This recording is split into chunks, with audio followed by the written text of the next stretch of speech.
Well, greetings, imagination connoisseurs. Once again, it is I, Viceroy Verisimilitude. And I get to see Viceroy. Whenever I say Viceroy, I think Star Wars. The master of fun and wonder. And of course, the existential Mr. Rogers, Mr. Robert Meyer Burnett. And I am here with you. And this, Robservations episode number 256. My God. And I'm here today with you, imagination connoisseurs, you that make up this, the Post-Geek Singularity community. I got to say, well, let's talk about this sponsor. Get Lucky Tiger. I get Lucky Tiger. I get them. I grok them the way that Valentine Michael Smith grokked humanity. Lucky Tiger men's grooming products. They are the sponsors of this show. And guess what? If you go to their website at getluckytiger.com and you punch in PGS for Post-Geek Singularity and you buy anything, you get 20% off your order. And as you know, I'm a big fan of their product. I'm growing a little scrub. Because I think I'm going to shoot a Lucky Tiger video. I'm going to do a video. I want to do a sponsorship video for them, so I don't just have to say Lucky Tiger. So I'm going to try and use more of their products. I'm going to diversify, grow some scrubs, see what I can do, maybe maintain a beard. Don Johnson is in the air and everywhere, which makes me think of Sonny Burnett, his alter ego, his drug-dealing alter ego from Miami Vice. And I would love to get some Sonny Burnett scruff. Don Johnson's looking pretty good at 69. Good on Don. But anyway, folks, there is a lot of stuff going on in the imagination connoisseur world today. And to start the ongoing debate about Marvel movies, my God, there's been some people in the news chatting today, not the first of which is acclaimed British film director, Ken Loach. Ken Loach, widely acclaimed. Oh, Ken. According to The Hollywood Reporter today, as reported by Alex Rittman, Ken enters the fray this afternoon. The veteran director, Ken Loach, has joined the growing list of cinema legends taking a swipe at the superhero world. Come on. Oh, he really did. The lineup of veteran directors giving the Marvel Cinematic Universe a kick or the business when prompted trundles like Duck Trumbull, trundles on. This time, it's the turn of Ken Loach, the 83-year-old icon of socially conscious cinema, who somewhat unsurprisingly suggested that the adventures of Iron Man, Thor, and company weren't among his favorite on-screen offerings.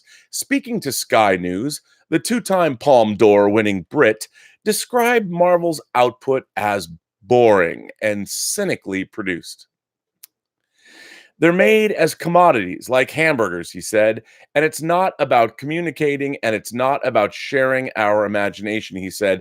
It's about making a commodity which will make a profit for a big corporation. They're a cynical exercise. They're a market exercise, and it has nothing to do with the art of cinema. William Blake said, when money is discussed, art is impossible. Loach follows Francis Ford Coppola, who branded Marvel titles despicable, and Martin Scorsese, who sparked the debate when he said they were theme park films, adding later that they were invading cinema. The conversation is unlikely to die down anytime soon, with the question now having become a staple for any interview with a non-Marvel director. Loach has been promoting his latest feature, Sorry We Missed You, his can-bowing and critically acclaimed swipe at the gig economy and 0 hours contracts, which follows a delivery driver and his family brought to the financial brink.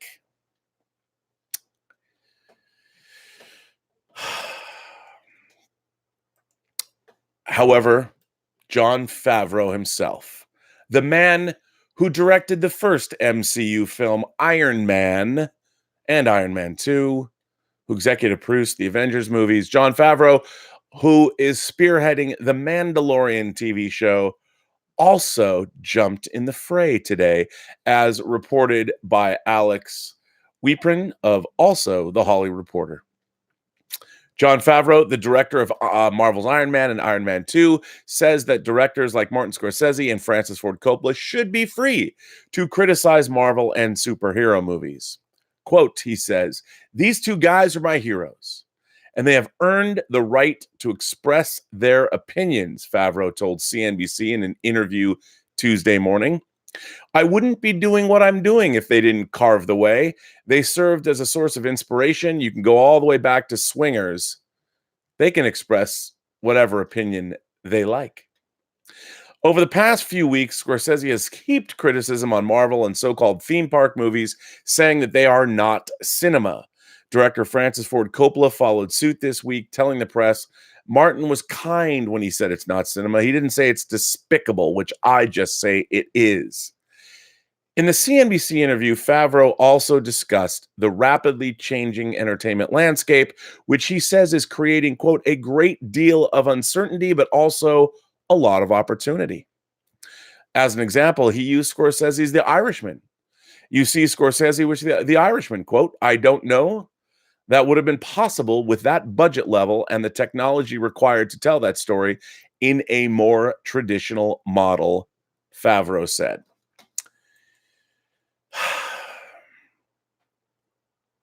You know, it's interesting to me. I consider myself a cineast. My physical media collection is made up of, I think, a lot of the great cinema of the world, and I'm always adding to it. I'm really looking forward to, in the next couple of months, Wim Wenders' 5-hour version of Until the End of the World, Joseph Makowitz's All About Eve, which is one of my favorite movies of all time, which won the Best Picture in 1950, a movie that stars Ann Baxter and Bette Davis and has, in my mind, maybe the best screenplay ever written. Of course, what I think is someone's best screenplay might other people say is boring or stupid or dumb. I don't know. It's a fantastic film. I love it. I don't know. It's hard to get people these days to watch a movie that was made in 1950, much less one that is not in color. And I read these comments. And I wonder, because as somebody who has loved the cinema of the world his whole life, my film collection is made up of many movies that are non-English, many genres, and I would like to say that I appreciate movies from all around the world. Well, I love the Marvel Cinematic Universe. I love the Marvel movies, and they weren't even possible up until the aughts. I mean, Bryan Singer's first X-Men really led the way in 2000. Iron Man was introduced 8 years later. And what's so interesting about Iron Man, and I've said this a lot in the last couple of days, I've said it right on this show, is that Iron Man is if you look at the story, it's about a very personal story about a man who has an epiphany, a man who decides that the path that he is on is not a righteous path. It's not a good path. It's not a path that will lead humanity anywhere good, and decides to change that path. If there is a more classical structure to a story, I don't know what is. Now, the fact that that story is wrapped around the delicious goodness of coming out of a comic book, Iron Man, a comic book that, by the way, pioneered comics, because it was one of the first comics to deal with, of course, I know people are going to say, well, what about the Green Lantern, Green Arrow comic that dealt with heroin addiction with Speedy in the 70s? Yeah, I get that. There have been superhero comics that touched on addiction, but the Demon in a Bottle storyline in Iron Man was a seminal storyline about Iron Man grappling with his alcohol addiction. And so when somebody says that the Marvel movies are not cinema, and I'm trying to be, I'm always looking, there are two sides to every story. I think it was Robert Evans, the great producer, who said, famously, I'm paraphrasing, and I'm sure he didn't say it, but I live my life by this. There's his story, and somewhere between those two stories lies the truth. It's that sentiment. I don't know what the exact quote is, but And this idea that Marvel movies are not cinema is such a to me, like, I grew up in a world where comic books, especially in America, were made fun of as not being literature. And at the same time, right now, we have Joker, a movie that nobody saw coming in terms of spending, let's say it was a 55 to $60 million spend without marketing, but it is a movie that is actually, as Adrian Iscariot wants to rub in my face, my friend Adrian, the producer of the Hitman movies, the movie almost it's coming up on $1 billion. It's going to be the most profitable and certainly the biggest box office of any R-rated film of all time. And it is a movie that takes, of course, much from Martin Scorsese's work, mostly Taxi Driver and King of Comedy. But his whole oeuvre is represented somehow by what Todd Phillips did with Joker. That is in the movie theaters. We just saw Watchmen debut, which is Damon Lindelof's heavy-handed yet somewhat interesting sequel to one of the greatest superhero stories ever written, which is, of course, Alan Moore and Dave Gibbons' seminal Watchmen from the mid-'80s, DC Comics. And I have a lot more to say about that than I did yesterday because I had to leave. I had a delightful conversation with Jeremy from Geeks and Gamers. A lot of people are like, he's a garbage human being. You shouldn't have had a conversation with him. No, I say just the opposite. First of all, I thought I had a delightful conversation with him. Jeremy is the father of a 14-year-old teenager, and he's a fan. We might come from different sides of the political aisle or from different areas of fandom, but I thought Jeremy and I had a delightful conversation, and I don't know if he's put our conversation up on his channel yet, but I was really happy to do it. And I thought Jeremy and I had a great conversation, and if there's nothing if there's one thing we did prove, it's that, what's great? Fandom.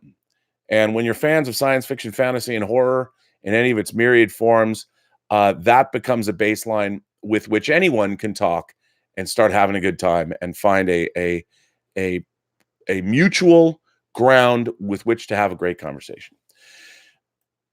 So, I just, it really bothers me because I consider myself a learned film fan. And when heroes of mine, even Ken Loach is a hero of mine, and Scorsese and Coppola are two of my favorite directors of all time. And to watch them slag off on Marvel movies. And here's the thing. If I thought Marvel movies, whatever you think of the MCU, there is so much thought and so much care and so much imagination and technology and love put into those movies by the thousands and thousands of people that they employ. Not to mention Kevin Feige and Louis Esposito and the team over at the MCU, the team over at Marvel, the planning and the thought that goes into those films. You really feel that each one of them, as a viewer, it's an experience.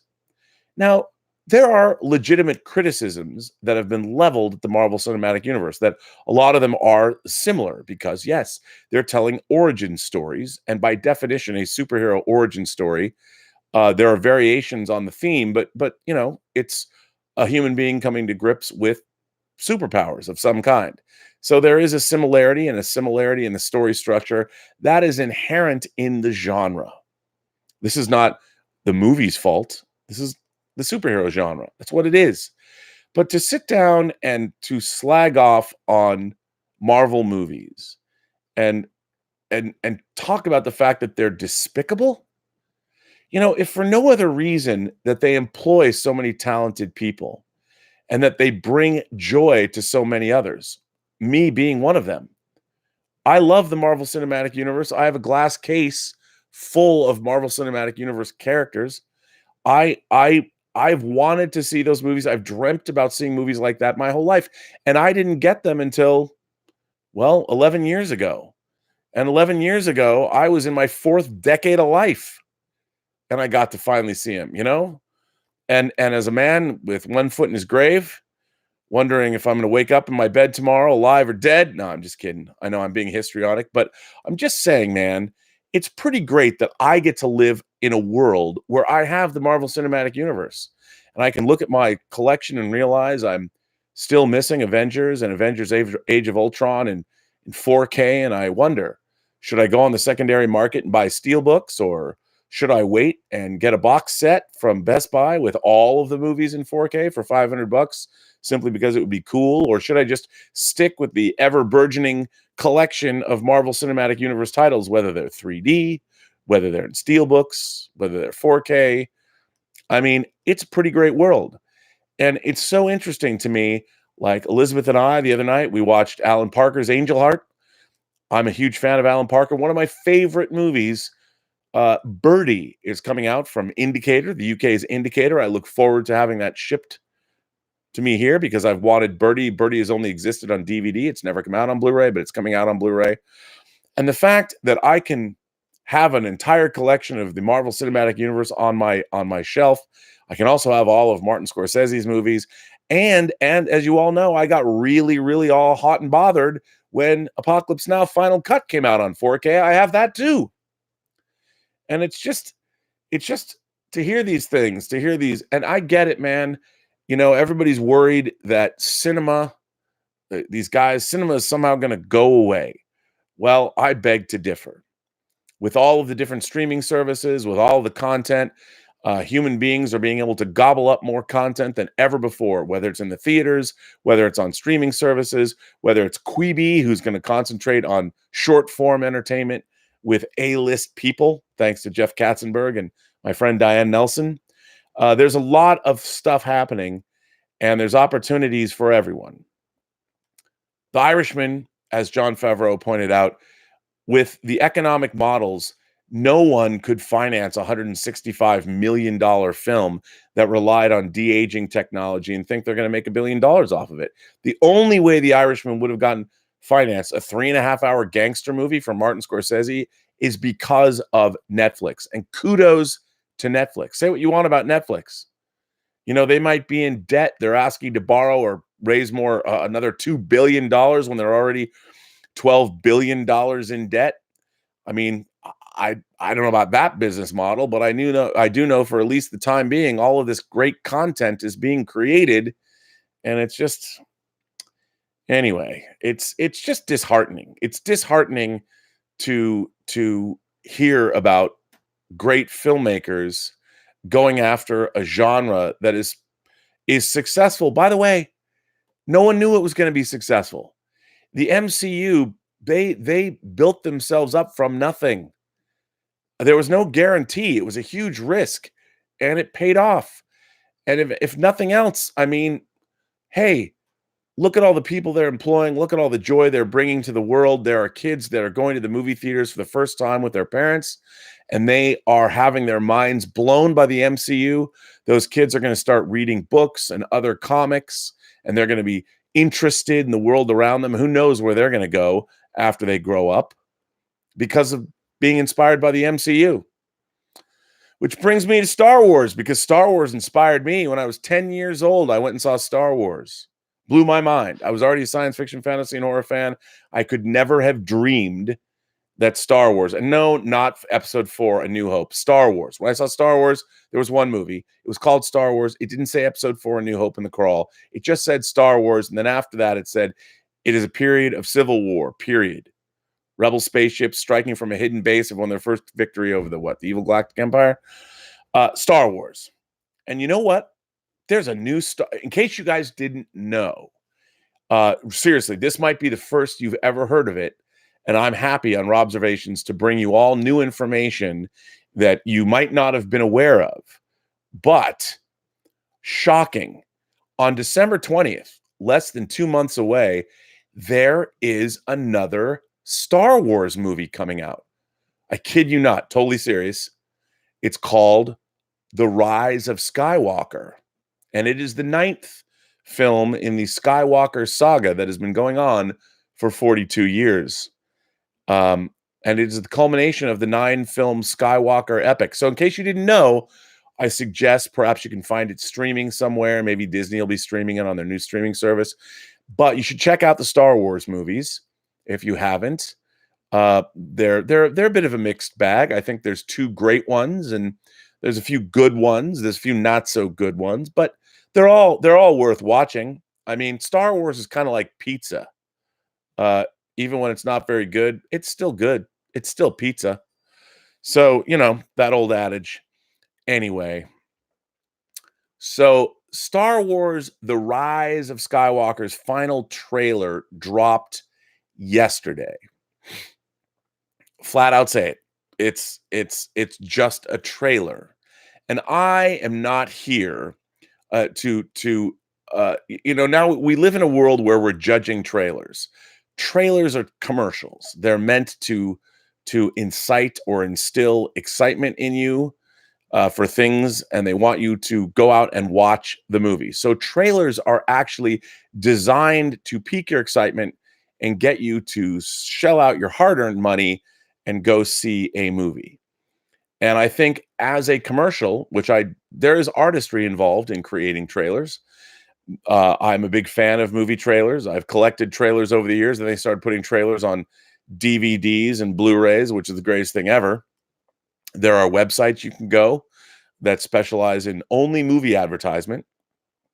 And the art of the trailer is we all know what's a good trailer and what's a bad trailer. So people have asked me, I've already been on the John Campea show this morning talking about what I thought of the Rise of Skywalker trailer. And I will flat out say I did not think it was a particularly good trailer.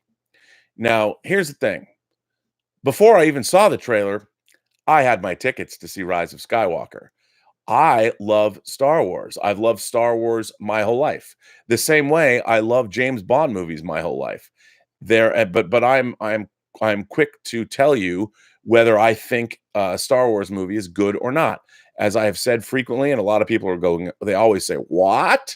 The greatest cinematic disappointment of my entire life was seeing Return of the Jedi. I thought Return of the Jedi was the most, in terms of what I thought it was going to be, and what was promised by Empire Strikes Back and Star Wars, the movie that was promised to me based on those two films, I don't feel was delivered. There are things in Return of the Jedi that I like. I like the beginning. I like the rescue of Luke Skywalker from Jabba the Hutt. I like Luke Skywalker's rescue of Han Solo from Jabba the Hutt. And I do like the end battle sequence. And I especially love the confrontation with Luke, Vader, and the Emperor, which is pretty much the crux of the franchise. I think the rest of the movie there's a lot of half-baked rehash stuff, and it's not particularly inspired in terms of the filmmaking on display or the story being told. I think it's a very uncreative story that really let down the quality. If you look at Star Wars and Empire, those are two of the greatest fantasy films ever made.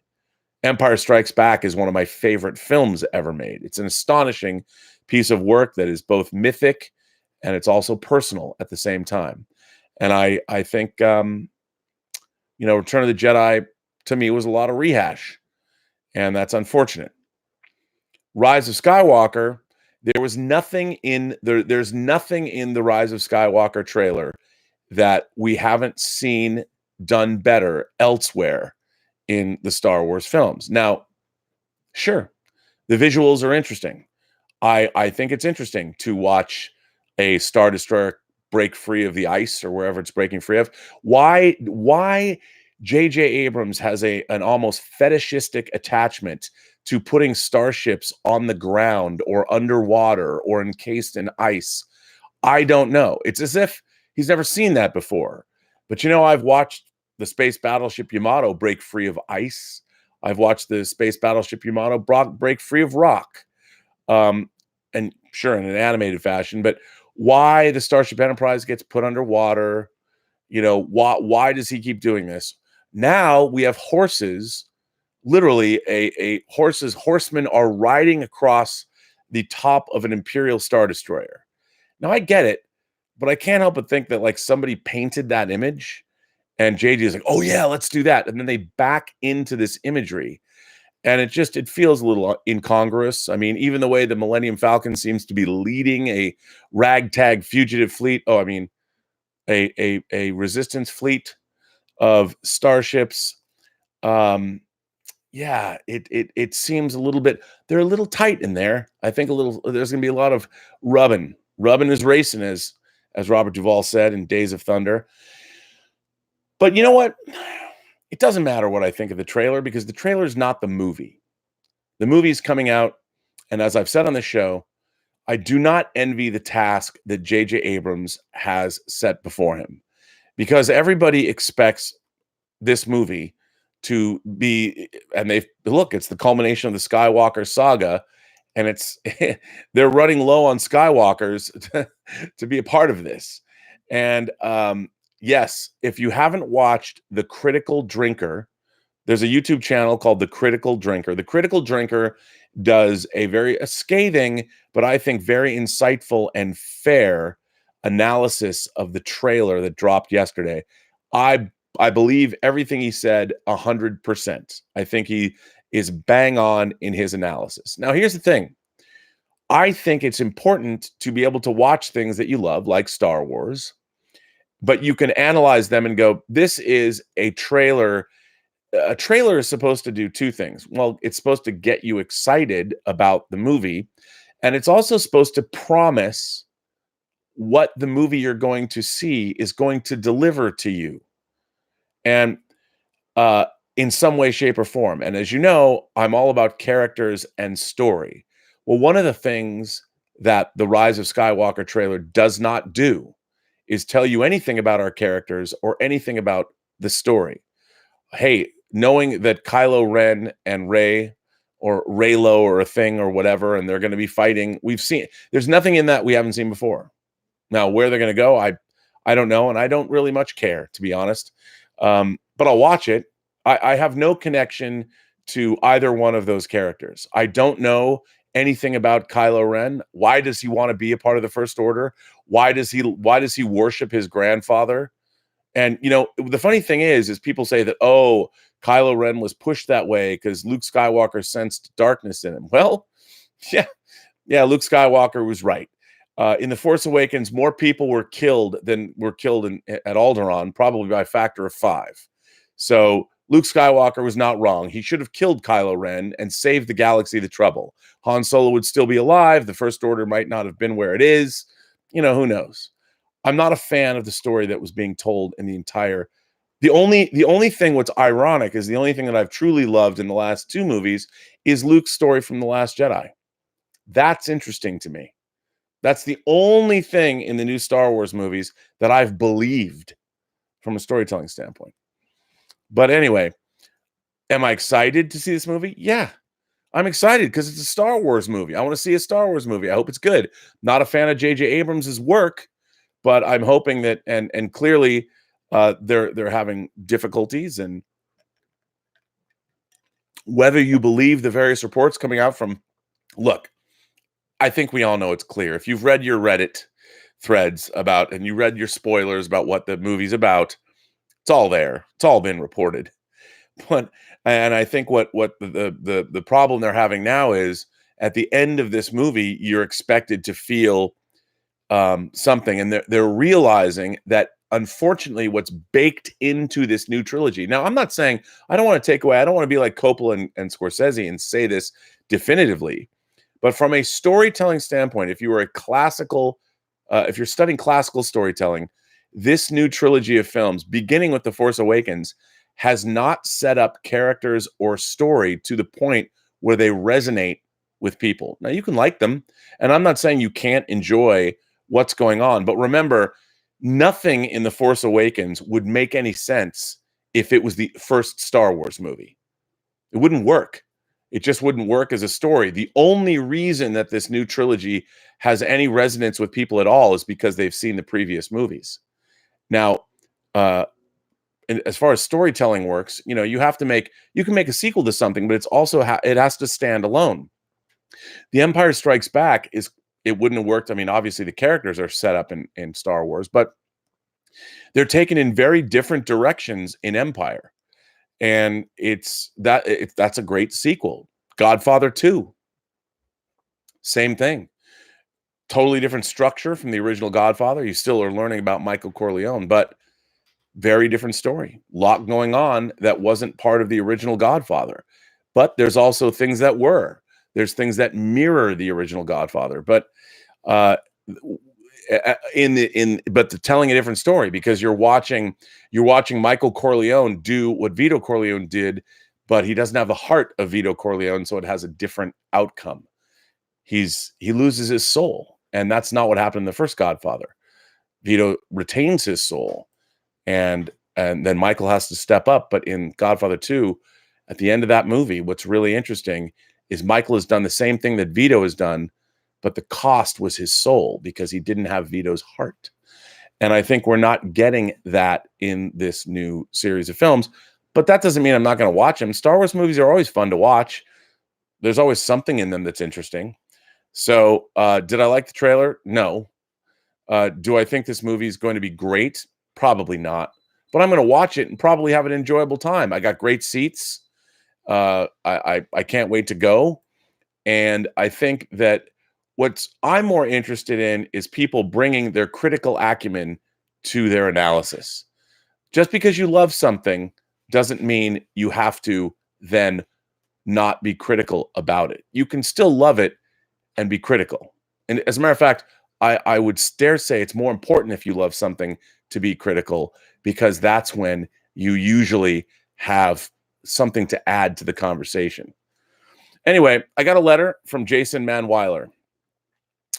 Hey, Rob, I'm going to get right to the point and try and keep this short and sweet. That trailer was not good at all. This trailer was typical JJ, visually stunning, but no substance. The trailer is just a bunch of great-looking images. This trailer offered no sense of what the story is about in the slightest. There's only the obvious beat that the Emperor is back, and I will get to that in a moment, and the Resistance must band together to fight the evil bad dudes, blah, blah, blah. I've seen this before several times, and I'm not impressed. Not only did we not get any story beats, but we heard nothing from Lando. We just saw Billy D. Williams sitting down. Fantastic. I saw him sit down at Star Wars Celebration, too. Aside from the lack of story beats, my biggest issue is this looks like a new updated version of Return of the Jedi. Oh, and I'm sorry, when exactly in this trilogy did C-3PO become friends with our new characters? In The Force Awakens and The Last Jedi, he is with Leia the entire time. So when would he have become friends with them? We never saw that on screen once. I would say you're bringing up an important point. One of the great things, if you look at narrative structure and storytelling, if you look at how Star Wars is structured, we meet Princess Leia and R2-D2 and C-3PO in the beginning. R2 and 3PO go one direction, Leia goes another. Then R2 and 3PO meet Luke. Now there's 3. Then we meet Ben Kenobi. Now there's 4. Now we go to Mos Eisley, and then we meet Han and Chewie. So now there's 6 of our band, and they have a very singular mission. But we see their interplay. We see them talk to each other. We see how they relate, what's going on between them. And then, of course, in their desire to take the plans for the Death Star, which is the plot of that movie. There's nothing else. It's very singular. We have to get these plans directly to the rebels to save the universe. Otherwise, things are going to get really bad for everybody. They find Princess Leia. She becomes the 7th part of their band, and they are all moving together trying to accomplish one goal. And their interplay and the way they react to one another is how we learn about them. But our characters in this new trilogy have not had a singular task. So we've not seen how they work together and how they interrelate. They're always off on side missions and doing other things, and they haven't had a clearly defined sense of purpose. And that has been, I think, detrimental to this new trilogy. Now, back to the letter. Now, let's address the Emperor. I'm not happy about him being back, and here is why. If those leaks are true, then this movie will destroy everything that was built for 40 plus years. According to the leaks, by the way, this is potential spoiler material. So according to leaks, Rey, Ben, Kylo, Force Ghost Luke, and Force Ghost Leia defeat Palpatine for good together. I don't know if that's true. I don't know. Why not throw in Ben Kenobi too? I mean, why not throw in Yoda? I sent you a letter about this around Celebration after Daisy made that for good comment, but I'm not sure if you read it. If that happens, which it looks like it will, JJ is destroying the story of George Lucas and the legacy of Anakin Skywalker. The prequels and the original trilogy are the story of Anakin and Luke. Anakin falls from grace only to be saved by his son. Rey and Ben defeating Palpatine undermines the sacrifice and arc of Anakin Skywalker. I will be absolutely furious if JJ plays this card because he doesn't have a clue how to end this story. Why would you undermine two of the greatest Jedi who ever lived for a girl who has had no story development and gets everything conveniently handed to her, including a lightsaber?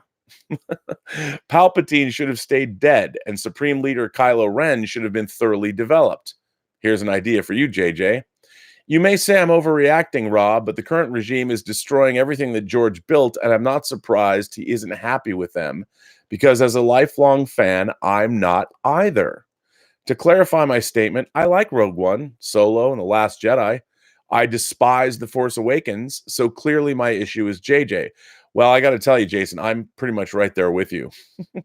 I did not buy tickets last night, and I have no intention of rushing out to see it when it opens. I am not sold on this movie. I will see it eventually, but this is the first time I will not be seeing a Star Wars movie that I've been alive to see on opening night or opening weekend. JJ had so much he could have done, but just like with The Force Awakens, is only playing the greatest hits. Well, I'm not impressed, and I am not buying. As always, your friendly neighborhood Spider-Man, Jason Manweiler. Well, Jason, I don't disagree with your assessment. I mean, it's really interesting because I've watched J.J. Abrams touch two of my favorite franchises, Star Wars and Star Trek, and I think both times have been disastrous in terms of creating stories that resonate beyond what they try and be.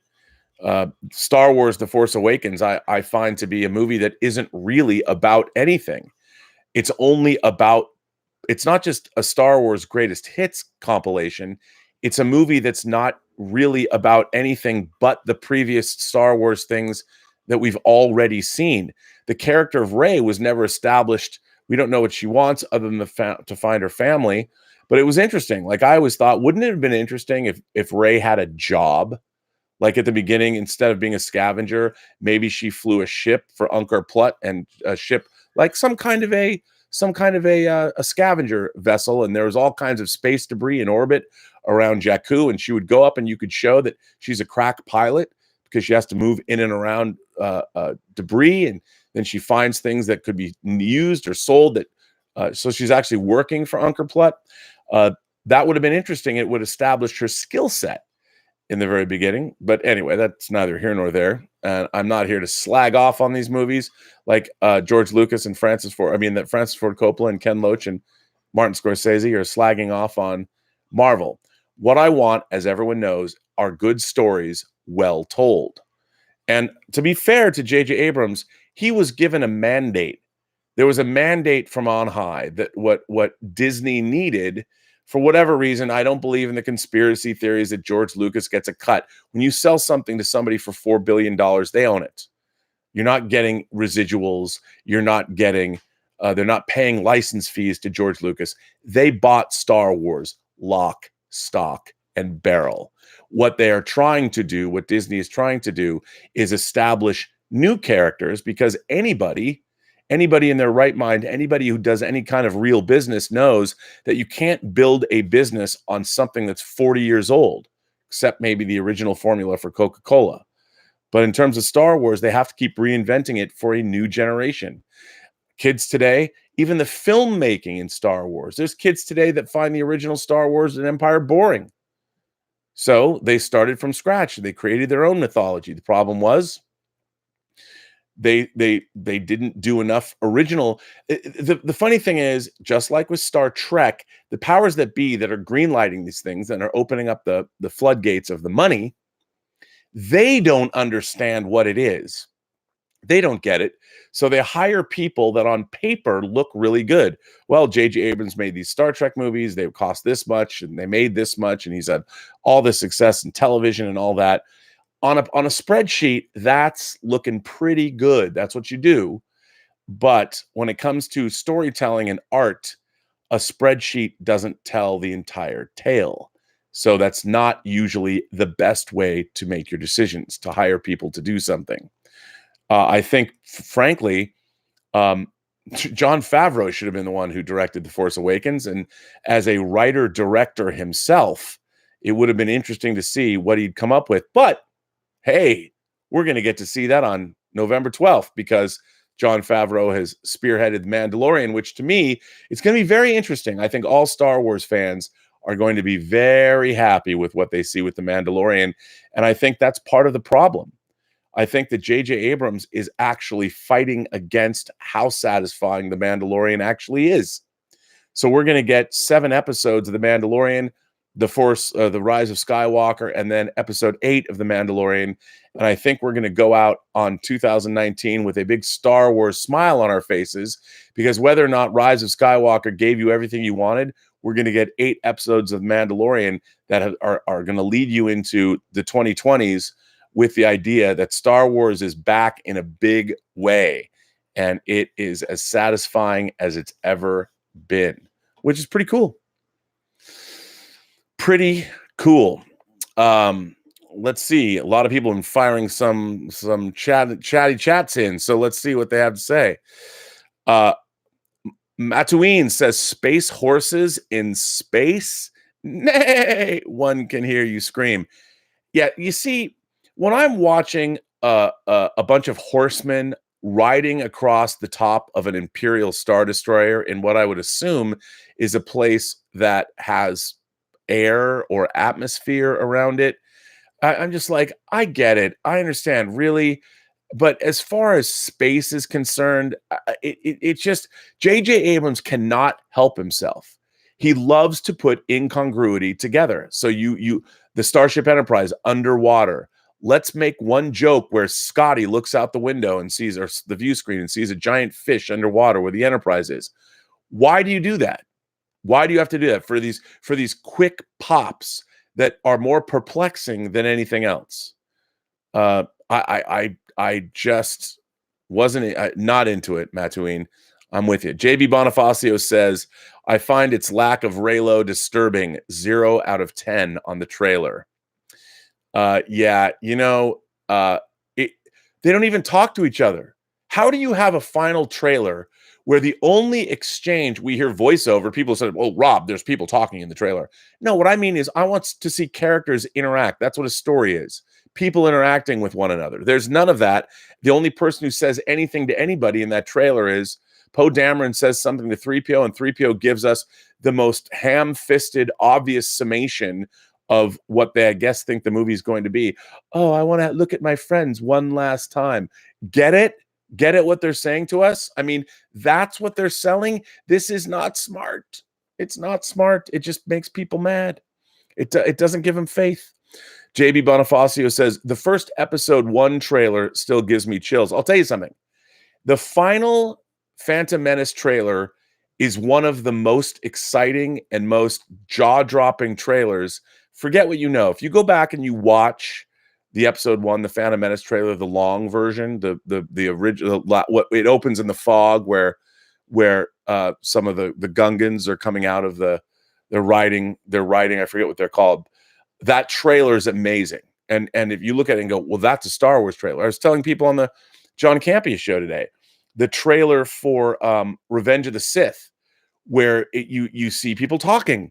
The final trailer for Revenge of the Sith, there's all kinds of action in it too, but you basically see Palpatine talking to... The funny thing about it is, I really don't care about anybody else in this trailer except Palpatine. I mean, just bring on Ian McDiarmid and make everybody come to him and have him wield force power. As a matter of fact, let him win. And we didn't get to see that. Anyway, Echo Base Network says, after seeing the trailer, I'm no more excited for it than I was before seeing it. I just can't get excited and then be let down again like I was with The Last Jedi. Well, that's I think the funny thing about it was the prequel trilogy kind of, when we got to Revenge of the Sith, for all of its problems, it's pretty good. Revenge of the Sith, we ended with the battle between Obi-Wan and Anakin, and it was great. There's a lot about Revenge of the Sith to like. There's a lot of Revenge of the Sith that's as weird and goofy and nonsensical as the as Attack of the Clones and Phantom Menace, but it's got, and when you saw the trailer, you felt like you're leading up someplace. But this movie, I mean, they put Emperor Palpatine in it. But even my 8-year-old self, if he was watching that movie, would say, well, that was a little too much, too little and too late, because what does Palpatine have to do with anything? I don't know, but we'll see. Hope it's good.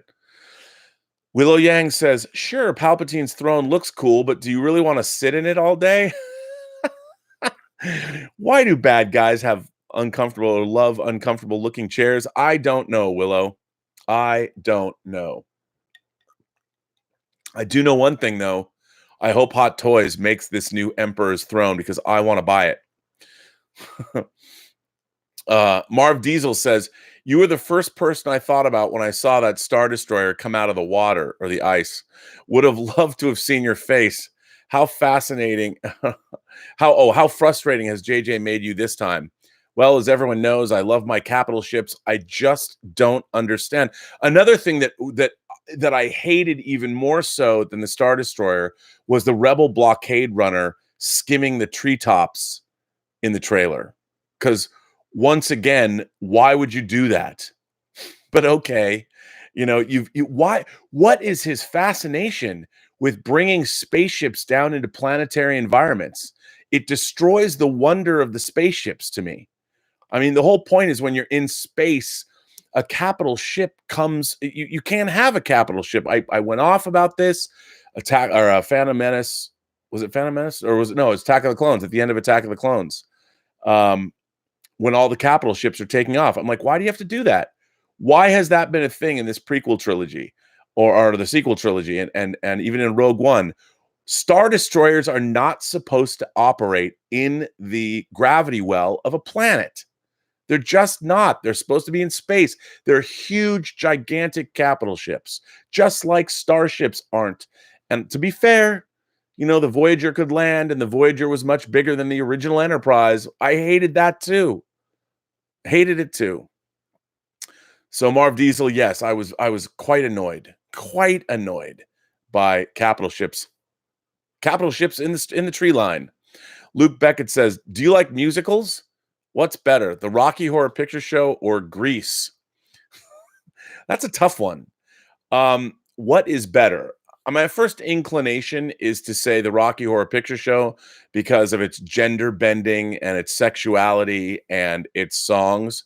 But on the other hand, Grease is a pretty good musical. Grease is a musical that tells you don't want to date a wholesome, nice girl.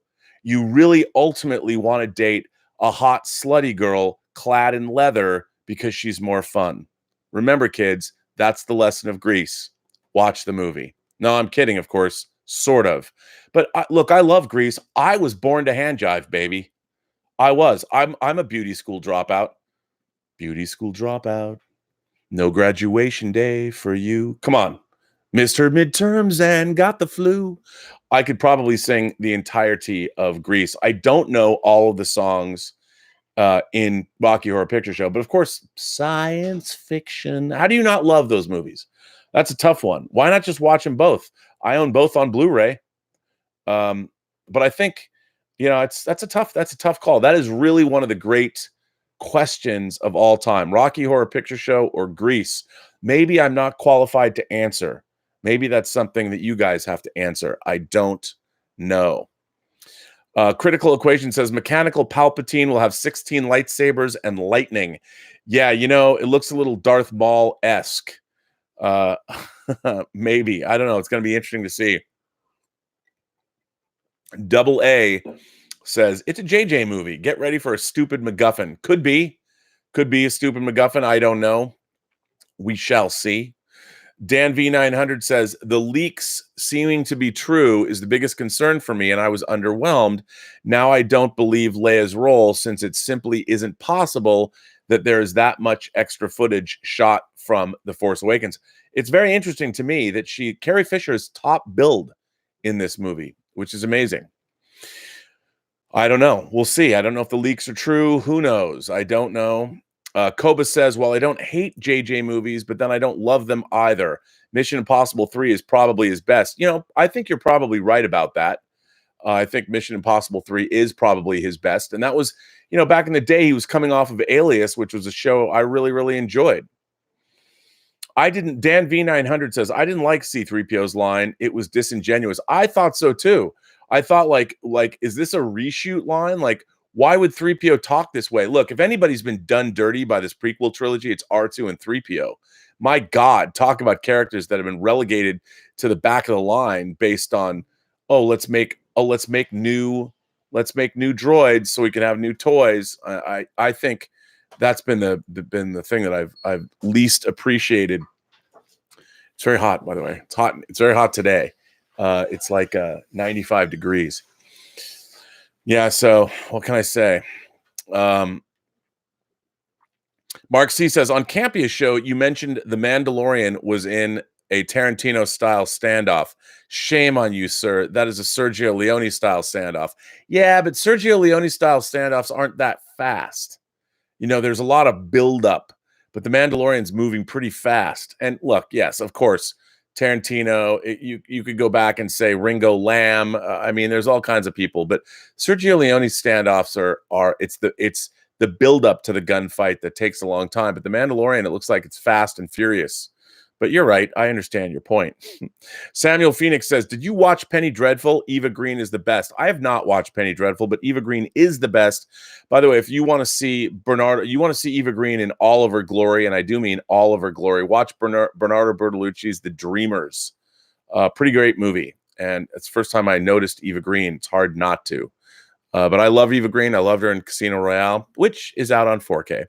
Koba says, give J.J. Abrams a submarine movie already. You know what he would probably do? J.J. Abrams would probably make a submarine movie and figure out how to put the submarine into space, which would be the ultimate in irony. The Richard is here. Aloha, Rob and friends. I want to believe that the film has some major and amazing twists that could be easily spoiled via the trailer. Perhaps it's my only hope. Well, the Richard, it's great to have you here, but I got to tell you, I don't think that's the case. Echo Base Network says, I see a lot of people praising this trailer for how good it looks. What Star Wars movie does not look good? The issue is the story and the characters. Yes, Echo Base Network. You're absolutely right. Every Star Wars movie has looked great. The cinematography has been great. Peter Shuzitsky, who shot Empire Strikes Back. Come on, Empire. Look at those different environments. It's amazing. Amazing. Greg Smith says, the biggest problem with the trailer was Rey running with her lightsaber. Again, turn it off, run, and turn it on again. Yeah, the way people run with lightsabers and what Kylo Ren does with his little move when he flips it down, I'm like, are you kidding me? Are you kidding me? But okay. I think that's just, it's crazy. You're running with a lightsaber in the forest. Again, that's another problem. No verisimilitude. Believe it or not, to talk about verisimilitude in a Star Wars movie is kind of strange. But you know what?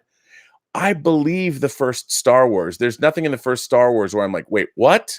Even when Luke first ignites his lightsaber, the way his hand moves, it seems real.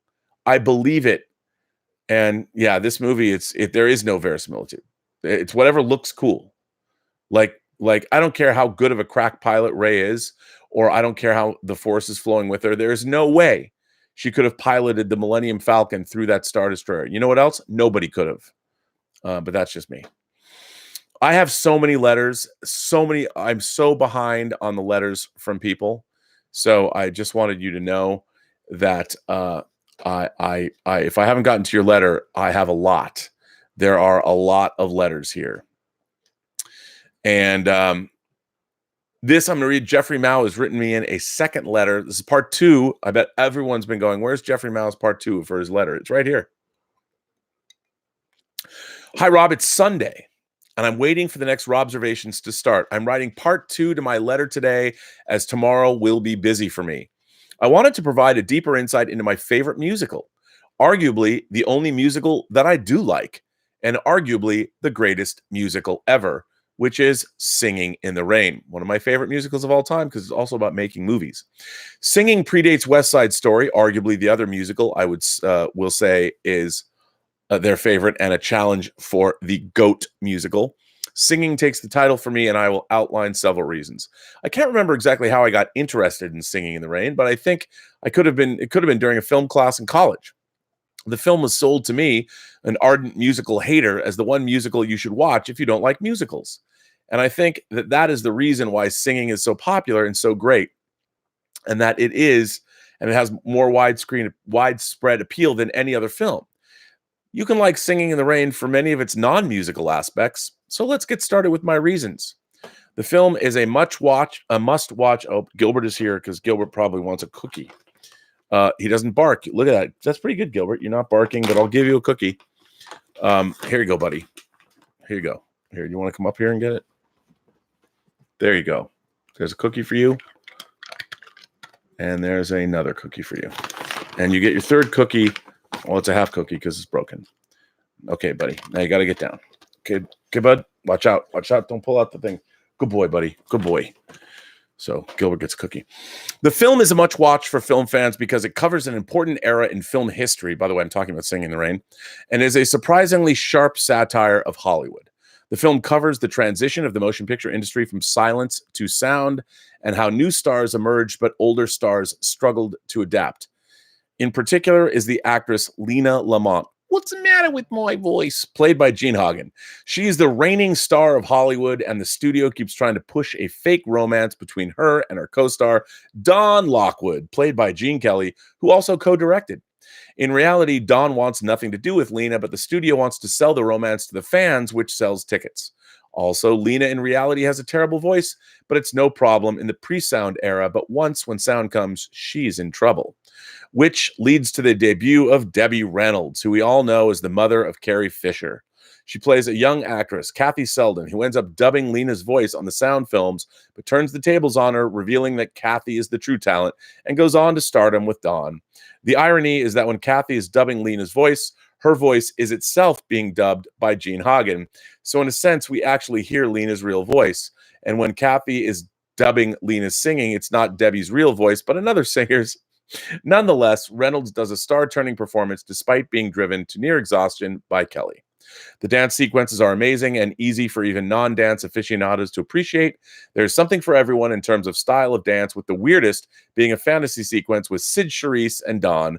But the best sequences are with Dawn and Donald O'Connor as Cosmo Brown, who plays Dawn's friend, sidekick, and vaudeville dance partner. O'Connor's Make 'em Laugh sequence outshines Kelly's Singing in the Rain sequence, even though both actors endured great physical hardship to complete the scenes. O'Connor put himself in the hospital performing the running up the wall stunt for a week, and Kelly was suffering from a fever. And finally, the film is great because Rita Moreno is in it, and she's the only surviving actor from the film. Well, those are my thoughts on the film. Looking forward to hearing your thoughts and those of the Post-Geek Singularity. Thanks, Jeffrey Mao. Well, Jeffrey Mao, you're right. Make 'em laugh, make 'em laugh. I love that song. I love that movie. I love everything about Singing in the Rain. If you guys have not seen Singing in the Rain, it is a great movie. It's not just a great musical, it's a great movie about the making of movies, and I love it. Love it, love it, love it. Now, speaking about, we have Joseph. Joseph Rakovich is here. Joseph is a longtime imagination connoisseur. He's also a fantastic artist who drew a great picture of me in the Star Trek The Next Generation uniform, which I love and is getting framed. So Joseph is here. Hey, Rob, over the months, actually years, from Jodie Foster and Ethan Hawke to Scorsese and Coppola, there have been toxic spews of jealousy. Yes, jealousy. There's no sugarcoating it. There's no going around it. There's no defending it. It's pure jealousy. To say comic book movies are not narrative storytelling and to say they are despicable, to say they are not cinema and are invasive, is purely stupid, ignorant, and dumb. Don't mince words, Joseph. What do you really think? And it came from a B-level actor. If it came from a B-level actor or director, I wouldn't give two squirts of piss about it, but it doesn't. It came out of an all-time great. It came out from all-time great actors and directors. I'm not defending comic book movies. I love all movies. I love Contact. I love Goodfellas, Godfather, etc. I can't wait for The Irishman. I also love comic book movies. All movies, including comic book movies, are cinema. One Post-Geek Singularity member said, it's quite good when Coppola and Scorsese were starting out. Did studios take them seriously? Actually, pardon me. One Post-Geek Singularity member said it quite well. When Coppola and Scorsese were starting out, did studios take them seriously? I think not. Coppola especially was making blue movies. They got the respect making good movies. They're not insulting me with their opinions. They're disrespecting their fellow directors, actors, and producers by basically saying your work is shit and only our films are masterpieces. I'm sorry, but that's just low. You just lose respect. Just because you made great movies in your time doesn't make you immune to jealousy. Jealousy can be a nasty thing, and it's also a human emotion. Those people are not gods. Be respectful to your fellow actors and directors, even if you think that way. Don't make it public. Do you think Jodie Foster or Ethan Hawke would say no to an MCU role if they were in their prime? I think not. I would dare say that Ethan Hawke and Jodie Foster are still in their acting prime. Quotes coming from Scorsese are also humongously hypocritical. I didn't see him saying no to the shitloads of money Netflix spewed out for The Irishman because no studio wanted it, and none of the studios wanted to because they knew it would probably lose money. Silence didn't even make enough money to buy a plane ticket from New York to LA, and those are facts right there. People are showing with their money what they want to see. They want to see comic book movies. Why does saying spectacles are taking over a bad thing? Whenever some of them say it, it sounds derogatory. To say they are invasive is simply ignorant. There are over 200 wide release movies coming out next year, and out of those 200 movies, only 6 are comic book movies. Tell me again about comic book movies being invasive, please. Saying you cannot connect with superhero characters is despicable. I've literally seen people cry when Iron Man died. All of this makes me lose respect to these Hollywood greats. Why would they say things like this publicly? What do you have to gain by this? Nothing good. And it clearly means they have not seen a single comic book movie. Scorsese said it himself. He doesn't even watch those movies, yet he finds himself qualified to say they're not cinema and that they're invasive. How the fuck do you know, you jealous old fart? Sorry, Rob. No offense taken. I know it sounds like I'm defending comic book movies, and I am, but I find it extremely offensive because I watch all kinds of movies, all of them. I would suggest Scorsese put himself in Feige's shoes. If his kind of movies were making billions of dollars and comic book movies making crumbs, how would he feel if someone said theaters should step up and stop playing his kind of movies in theaters? Over the last years, we've been talking about fan toxicity, and while that was happening, we were having a director's, actor's toxicity forming in the background. Talk about toxicity. I'm not going to boycott the Irishman or Foster or Hawke movies, but I won't blame anyone who does. They are showing disrespect to fans and fellow filmmakers and then expecting those same fans to come to the theaters and give them their money. F you, Scorsese, Coppola, Foster, and Hawke. Just because you made great movies, you don't get excused for shitting on everyone else's work. I'm all for free speech, but you need to shut the F up. Feel free to share this with the crowd, Rob. Thanks, over. Thanks, over. Thanks, what? Oh, thanks, rant over. Well, Joseph, I want to say thank you for the letter. It's a thoughtful letter. I like the letter. But, everybody's entitled to their opinion. And even if you want to disparage other people's work with your opinion, it's just your opinion. I think really what Scorsese and Coppola are saying, they're both saying the same thing. They want to make sure, and again, perhaps I'm putting words into their mouths, but they want to make sure that our culture, our society, will still have movies like Bergman films or like Wim Wenders movies or Francois Truffaut movies or Akira Kurosawa movies, that these movies are not forgotten and these movies get seen. And look, as much as I like science fiction films, as much as I like horror movies, I like other movies like Coppola's The Godfather and Apocalypse Now more than I like any science fiction film. Science fiction, fantasy, and horror movies are great, and I love a lot of them, and they're certainly some of my favorite genres. But, I prefer movies that, like Coppola and Scorsese are talking about, offer some insight into the human condition. Now, genre movies, there are some great genre movies that transcend their genres. Rosemary's Baby is one of my favorite horror films. A lot of people wouldn't even call it a horror movie. I think it is, because what's more horrific than being a person and every person you love, your husband, the person you trust more in the world, more than anywhere else in the world, has sold you out to Satan. Your husband has stood by and watched the devil himself come up from the Stygian depths of hell and have his way with you simply so you can become a success on Broadway. I mean, if there's a movie that ever tells you to never date an actor, that's the movie.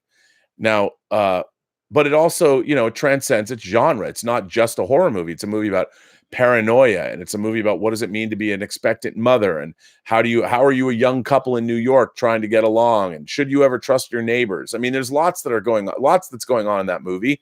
It also happens to be one of the great horror movies ever made. So, I understand, I get it, but I don't understand why you need to. If they had seen these movies, if I knew that Francis Ford Coppola watched all 23 of the Infinity Saga, and his summation was valid, I'd be like, okay, if that's what you're going to say. But they clearly haven't watched all of these movies. It's just the idea of them, and that's what bothers me the most. If you're going to be critical of something, you should have seen it. You have to know why you're critical. To say that any Marvel movie is despicable, I mean, Catwoman, if you want to talk about Catwoman, Pitoff's Catwoman being a despicable movie, then maybe I could be like, well, I can see your argument. I wouldn't necessarily call it despicable because Sharon Stone is in it. And in my mind, no movie with Sharon Stone in it can be called despicable, much less Halle Berry. I mean, let's face it, Halle Berry in that Catwoman outfit, if there's nothing else you like watching Halle Berry in that Catwoman outfit, that's a way to pass 90 minutes or 2 hours. But still, to say these movies are despicable, I can't see it, because they're not. We all know they're not. We've all had such enjoyment from those films. They're not despicable. They're not despicable. And we know they're not despicable. The Richard is here. He says, speaking of submarines and Star Wars, thoughts on the film K-19, The Widowmaker. Catherine Bigelow is often my favorite director. It features Han Solo and Qui-Gon Jinn. Yeah, K-19, The Widowmaker, and they're all playing Russians, right? I like K-19, The Widowmaker. If somebody wants to, I have a as a subgenre of movies, give me a submarine movie all the way back to Run Silent, Run Deep. I'll watch any submarine film. Ice Station Zebra goes, even though I love Ice Station Zebra, it even goes up that much higher in my estimation because they built a giant submarine model and everyone's going to the pole in a submarine. I love submarines. I love Crimson Tide. Elizabeth will tell you, I love Hunt for Red October. She thinks it's boring. I don't think she's ever actually watched Hunt for Red October because it's not boring. She says, Liz, she chimes in. She says she has. She has not. She has not. She has not. She says it again. She's like yelling from the other room. Elizabeth has not watched Hunt for Red October. She's saying she did. She has not. She doesn't even know that we watched the Tom Clancy's Jack Ryan series, the first season. I showed her a trailer. I'm like, we watched this, and she's like, that's vaguely familiar to me. No, she doesn't understand. But one day she's going to watch Hunt for Red October, and she will bask in the greatness. But yes. And Crimson Tide. I love Crimson Tide too. What a great movie. And you know what's really good? David Twohy's Below. Below is a great, you want a haunted sub movie. It's great. So, it's great. I wonder if Elizabeth will say she has. Watch this. Elizabeth has not watched Hunt for October. There you go. She said it again, ladies and gentlemen. Said it again. She has not. This one comes from Jer Mannanen. Mannanen? I think I got that right. Hi, Rob. I usually followed you on the John Campea show, but have recently started watching some of your own videos too. It's amazing. You'd think with Jon Campea, almost 200,000 subscribers, I'd be building my list. It's like I keep getting more people going, I didn't know you had your own show. I mean, I announce it every day on the Jon Campea show, but I'm glad you're here. I usually followed you on the Jon Campea show, but have recently started watching some of your own videos too. I really love your talks about movies, TV, and all of the good and fun stuff. Watching your latest video regarding the Francis Ford Coppola comments, and I wanted to send my own thoughts in too. After hearing about the comments by both Coppola and Scorsese, it makes me really sad. I understand that there are many people who don't like certain types of films. I'm like that myself too, and I think it's totally understandable that people have their opinions. But what really makes me sad is the fact that they try and campaign against comic book movies. Why? I really don't understand why these masterful filmmakers would do this. For me, seeing comic book movies done so well today is such an achievement in my mind. Almost 30 years ago, when my mother bought me my first batch of comic books, it made me a fan of them instantly. Since then, I've enjoyed reading and talking about them with my friends, and today even with my own kids, who have embraced my own passion for their characters. I honestly think that both Coppola and Scorsese don't realize that for a lot of people, while these comic book movies might not be the same masterpieces that something like The Godfather or Taxi Driver are, they're a lot of fun. And rarely has there been a time when I've left the movie theater that I wasn't smiling for those few hours of make-believe experience where these films take us. For me, those movies are the visualization fantasy of those games I played as a kid with my friends in the parks or in our backyards, where I was playing Spider-Man or Batman or Superman. Coppola said that films are supposed to inspire people. I ask, what could be more inspiring than a superhero movie? For example, Superman or Man of Steel, if taken from the Man of Steel trailer, you will give the people of Earth an ideal to strive towards. They will race behind you. They will stumble. They will fall. But in time, they will join you in the sun. In time, you will help them accomplish wonders. Most superhero movies have that hidden message to inspire us to be better than we are. And what could be more inspiring in today's society? Not only that, but for me personally, every comic book movie is a reminder for that special memory I have of my mother, who has sadly passed away, but who took me to see the first Tim Burton Batman. What I don't understand is why these great filmmakers whose movies have evoked powerful emotions and changed cinema would want to tarnish the memories and experiences that other people have regarding the movies that they enjoy. Sorry for this rant, but I wanted to give my own 2 cents on the subject. Still, I will try and be a better person and say that I'm really excited by the idea of Coppola's film Megalopolis, and I hope he has the chance to make it. Me too. Lastly, thanks, Rob, for your fun and wonder and your attitude and talk in your videos here and on the John Campea Show. Well, Jer, I want to thank you for that. Thank you for this thoughtful letter. I totally agree with you. I don't either. I don't like what's to be gained by it. And by the way, I am sure that if Francis Ford Coppola or Martin Scorsese sat down and watched, say, The Winter Soldier, or even watched the first Ant-Man, they would find it delightful and they would actually like those movies. I challenge them to do so and get back to me. Marty, Francis, watch Ant-Man. Tell me what you think of Ant-Man. And if not that, watch The Winter Soldier. But I think Ant-Man has a lot going on that you'd be surprised. It's a comic book movie. I mean, basically, like Die Hard, it's a man who just wants to get together with his family again. So check it out. But yeah, man, I'm with you. I don't know. I don't understand. I just don't understand. Black Bond Lala. Black Bond Lala says, you are right about Halle Berry. First of all, you know what? Whenever you think about Halle Berry, and I like to think about Halle Berry, there's one word that comes to mind, and that word is, say it with me now, swordfish. You know what I'm talking about. I know Black Bono Lala. Not Black Bono, it's Black Bono. Black Bono Lala. Black Bono Lala, I say swordfish, you smile. I can tell you're smiling right now. You know what I mean. Because who doesn't like Halle Berry? I don't think anybody.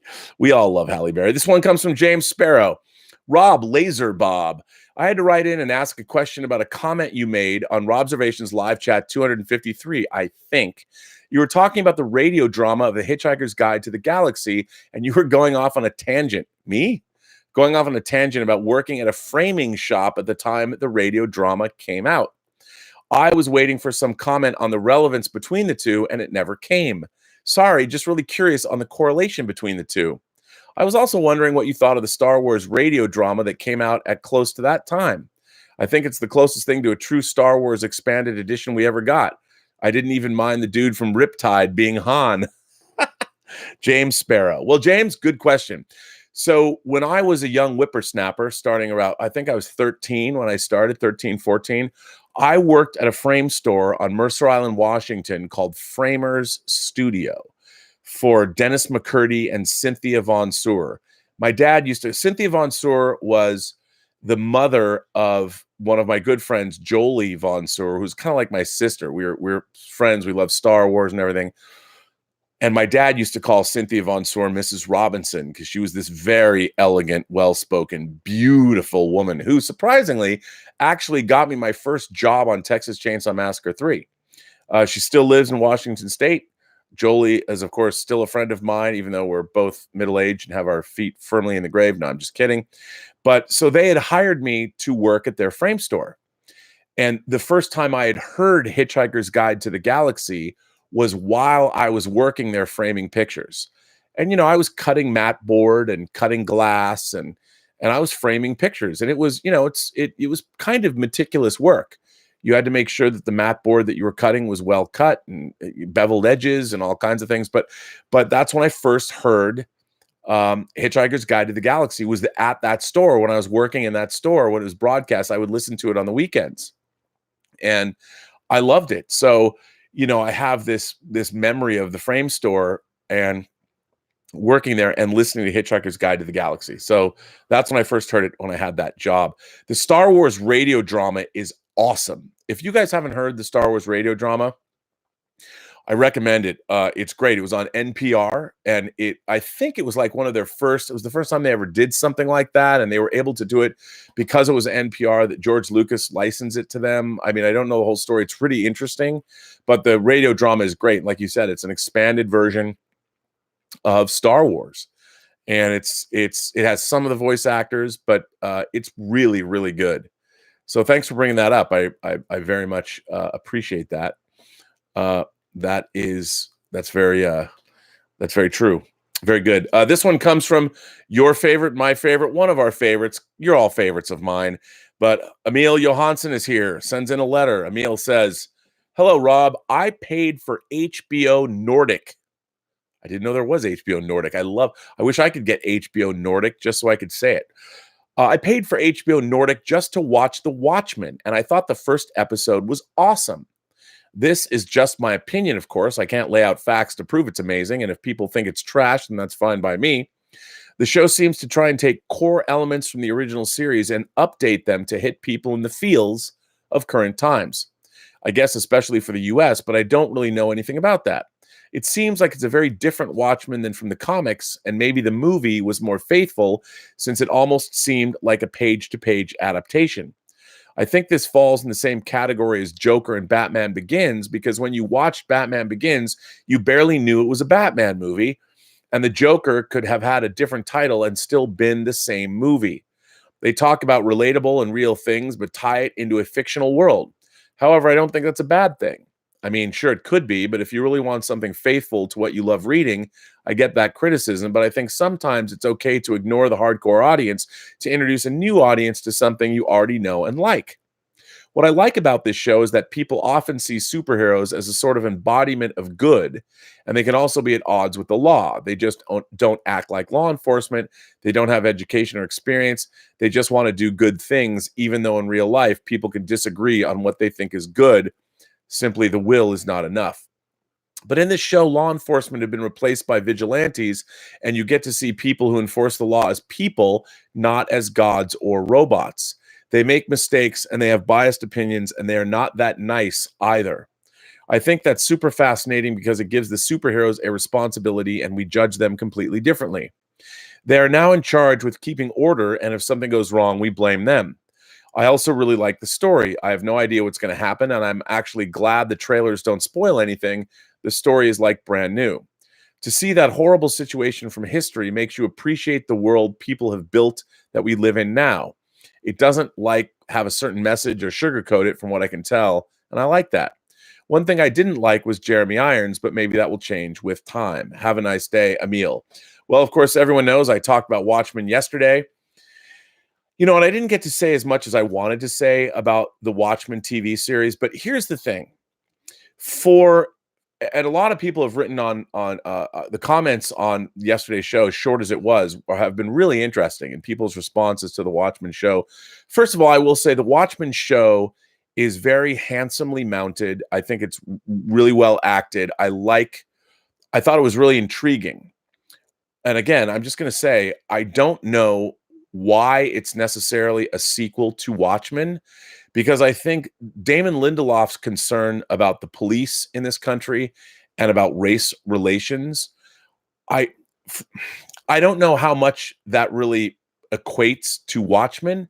It feels like he had all of these things that he wanted to say. Then there was somebody that wanted to make a Watchmen television show, and he figured, oh, I love Watchmen. And he does. He says he's one of the great pop culture things. He's been quoted on the back of one of the releases of Watchmen as a graphic novel. I just feel like he took these two things that he liked, Watchmen, and then he had all these political concerns and put them together.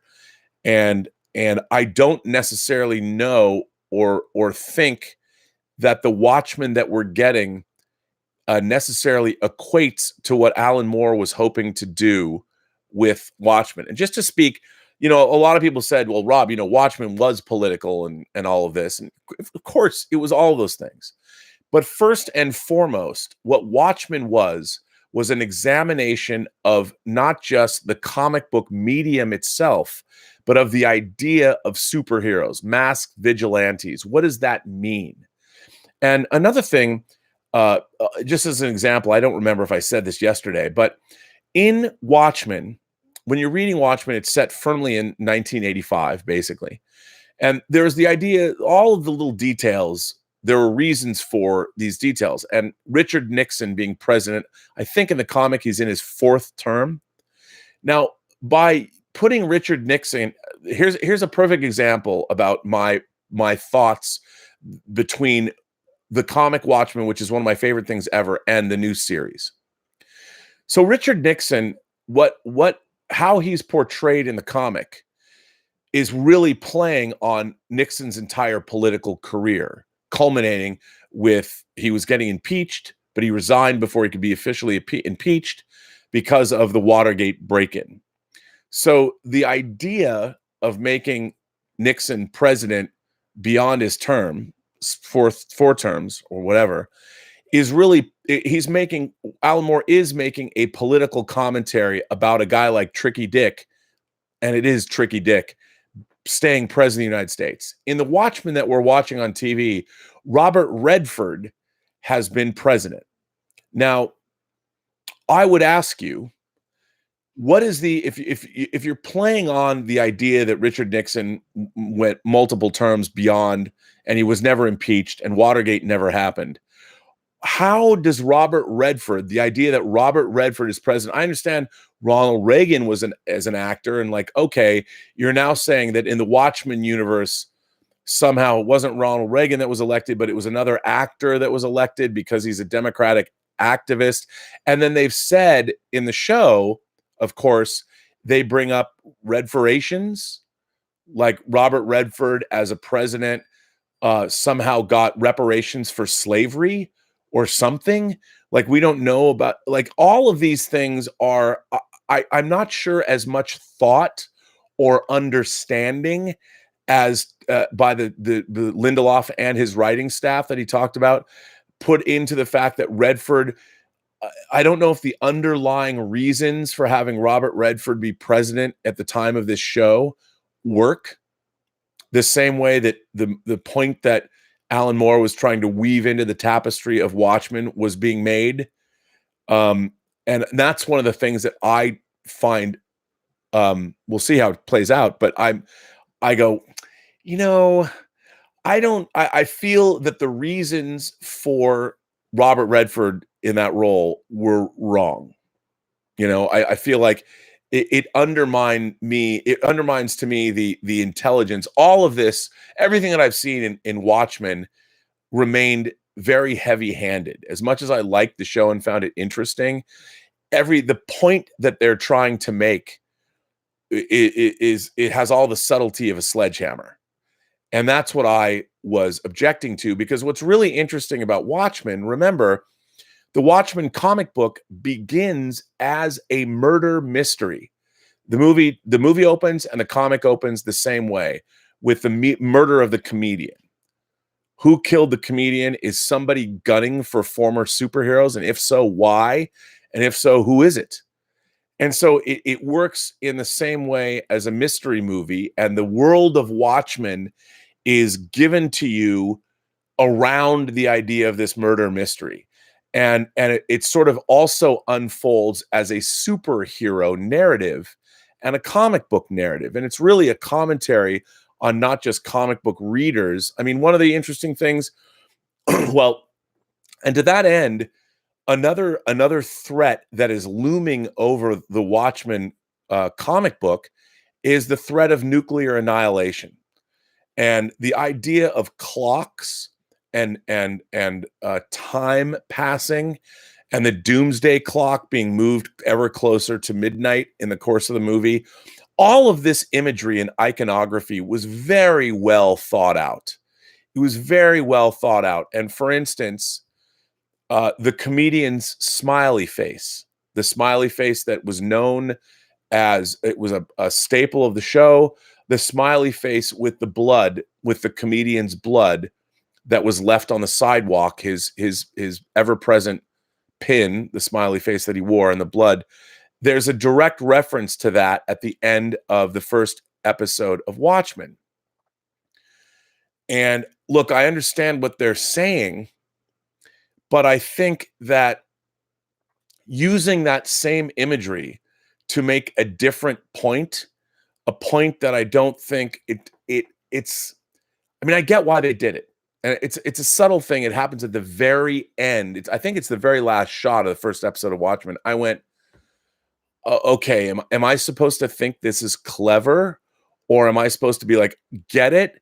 This is Watchmen. So we're going to take the comedian's smiley face with blood on it, and we're going to give you another symbol and have blood on it. Get it? And I'm like, yes, I got it. But you know what? I figure, like, why not? Let me just, since somebody asked me about this, there was an article I was going to read yesterday, so why not? This is from yesterday, and it's written by Josh Wigler. It was in the Hollywood Reporter, October 21st, 2019. Watchmen, making sense of HBO's strange new world. And the Hollywood Reporter breaks down the alternate history of 2019 of Damon Lindelof's HBO drama. As the closing credits start rolling on the first episode of Watchmen, you would be well within your rights to quote a very different piece of Damon Lindelof scripture. We're going to need to watch that again. Squid rain, owl ships, trans-dimensional attacks that may or may not be a United States government hoax, police officers running around in full-on Party City gear like it's Halloween and they're running out of Reese's.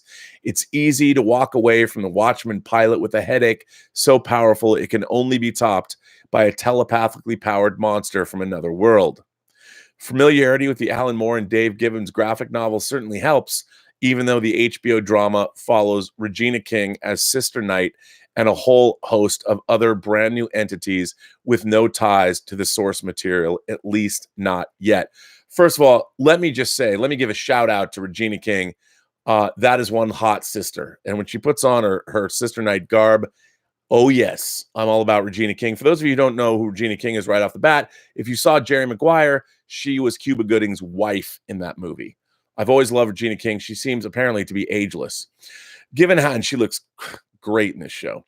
Given how many high concepts are in play, it's worth pausing to sort out what's what in the world of The Watchmen. Below, an overview of this strange new world, which you can read alongside listening to the first episode of the series regular Watchmen podcast. You know what? I don't think I'm going to read all this because it's long and you guys should figure it out. But you should read that. You have to read. If you watch the Watchmen TV show, watching the movie is not enough. You really need to you need to read the graphic novel. You really do. And the funny thing is, the ending of the movie, they famously changed from the ending of the comic book. The ending of the comic book, without ruining anything, was very much taken from an Outer Limits episode called The Architects of Fear. But the movie changed that, which is interesting. So it rains squids. It rains squids in Watchmen. If you've only ever seen the movie, you're not going to understand why is it raining squids. But it's raining squids to keep up an illusion of something that happened in the comic many, many years before. But there's lots of stuff like that goes on in the comic and the show. But I think, to me, the show is so far, while interesting, incredibly heavy-handed. But anyway, go look up. It's on. You know what? I'll tell you what, folks. Because I have the power, because I can do just that. Here's the link to the Hollywood Reporter article on the Watchmen that I would suggest reading. There it is. It's in the live chat. You can go read it right now, which I suggest you do. But yeah, I found the show to be incredibly heavy-handed, but well-made and interesting. I mean, it intrigued me. In the long run, I will say, that's what I was looking for, and that's what I got. I will watch the show. I'm borderline. I'm like, oh, this is really cool, and I kind of hate this at the same time. I thought I would be hate watching it, like I hate watch The Leftovers, but right now I'm on the other side of the fence. I'm like, oh, this is pretty interesting. I'm going to see where they're going to take this. Where are they going to go? Look, do I still think that Adrian Veidt is in a different time frame, a la Westworld, like the rest of the show? Probably, which I don't like. I don't like when they do stuff like that, when it goes beyond an unreliable narrator into you're forcing something that doesn't necessarily need to be there, but okay. Ian Samuels is here. Ian Samuels, one of our most prolific letter writers. Ian Samuels says, is greed robbing us of the movies we wanted? With it being announced that talks have broken down between Jonah Hill and Warner Brothers over his potential appearance in The Batman, with reports suggesting that Hill was demanding $10 million more than Pattinson in getting to play the Batman Bruce Wayne. Big stars demanding big payouts mean even with big budget films, more money is going to pay the actors than is actually used in making the film. Does this mean because of the greed and some of these big stars, we're not getting the movies we should be getting? Is the film's budget being diverted away from the making of the film, diminishing the potential quality of a film just to pay for the big names? I would say if they want too much, then they can stick it. Unfortunately, life in Hollywood is not that easy. The studio is most likely to offer bigger budgets if the director fills his film with big stars. They do not have the freedom to say, sod them, I'm going to make the film with someone else, even an unknown. Unknowns make studios uncomfortable. So are films that we have got diminished in their potential quality because the budget diverted to paying for the big name stars? Ian. Well, Ian, a very interesting question. For those of you who don't know, it was famously reported that Jonah Hill, it wasn't famously reported, it was just reported that Jonah Hill turned down a role in Matt Reeves' Batman, potentially the Penguin role, because he wanted too much money. Here's the thing. In the 80s, stars got mega paydays. A star would get $20 million to star in a movie because it was thought that that star would bring in box office, that by having that star in a movie, that you were guaranteed a certain return on your investment. And by the way, Ian, if they're spending $20 million on a big star, they're not going to skimp on the rest of the movie, because the whole point is to make a great film. You can't, if you're paying your star $20 million, the movie will be made commensurate with that kind of an expense. You don't want to let your star down that you paid $20 million for. At least that's the idea. So just because a star got paid a lot of money, it just upped the budget of the movie. And sometimes they were able to make that work outside of the budget of a movie, even though it should be part of the budget of a movie. But nowadays, we live in a different world. Jonah Hill pricing himself out of being in the Batman. You know what? We don't live in a world anymore where that's life. You're not going to spend that much because there's been too many movies where stars were paid a lot of money and the films just didn't perform, because it's really not about, you do need a movie star that anchors a movie, especially at the lower budget level. I'll tell you, Skyfighter, the short film that I edited, that Lucas Kendall wrote and directed, there is a feature version of that they're trying to get off the ground. Hopefully we'll get that off the ground, and I'll be working on that film as well. And the finance company expects a certain level of actor to make their business model work. They know that in foreign territory, here's some Hollywood insider information for you. So at any one time, there's a list of both men and women actors and actresses that mean something around the world. So if you go to France, for instance, so when movies are sold, if you're making an independent movie or if it's a non-studio movie, say Tango Shalom, the movie that I'm working on now, if it's not picked up by a streaming service or something, what you do is you sell what are called the foreign rights. And each country is a different territory. So you could sell it to a company in Germany, or you could sell it to a company in France or the UK, or there are companies that'll take all of Europe and promote it. And then you might want to sell it in Latin America because it's a movie about tango dancing. Hopefully we would get a Latin American distributor, and they would give you what's called an MG, which is a minimum guarantee. They'll say, okay, we'll give you an MG, depending on what territory it is, of $250,000. So for whatever territory, they will give you $250,000 up front, and then they'll give you a cut of the box office if it becomes a big hit. So you can sell a film all over the world in multiple different territories. You might make 20 different deals for the same movie. And yet in North America, it might come out from a studio. You just don't know. But in foreign territories, there's a list of actors that make money in foreign territories. And what any distributor in a foreign country wants is an actor of that on that list. And look, the Marvel Cinematic Universe would make all those actors bankable. Chris Evans is a very highly desirable actor. He's, of course, we're going to see him next in Rian Johnson's Knives Out as Don Johnson's, I believe, son in the movie. So if you have Chris Evans in a film as a lead, that's desirable. So even though the movie might not be that expensive, he means something foreign, which means you'll get more money from a foreign distributor if he's in your movie. So a lot of companies now, finance companies, say you have a movie that you're going to make for $5 million. Okay.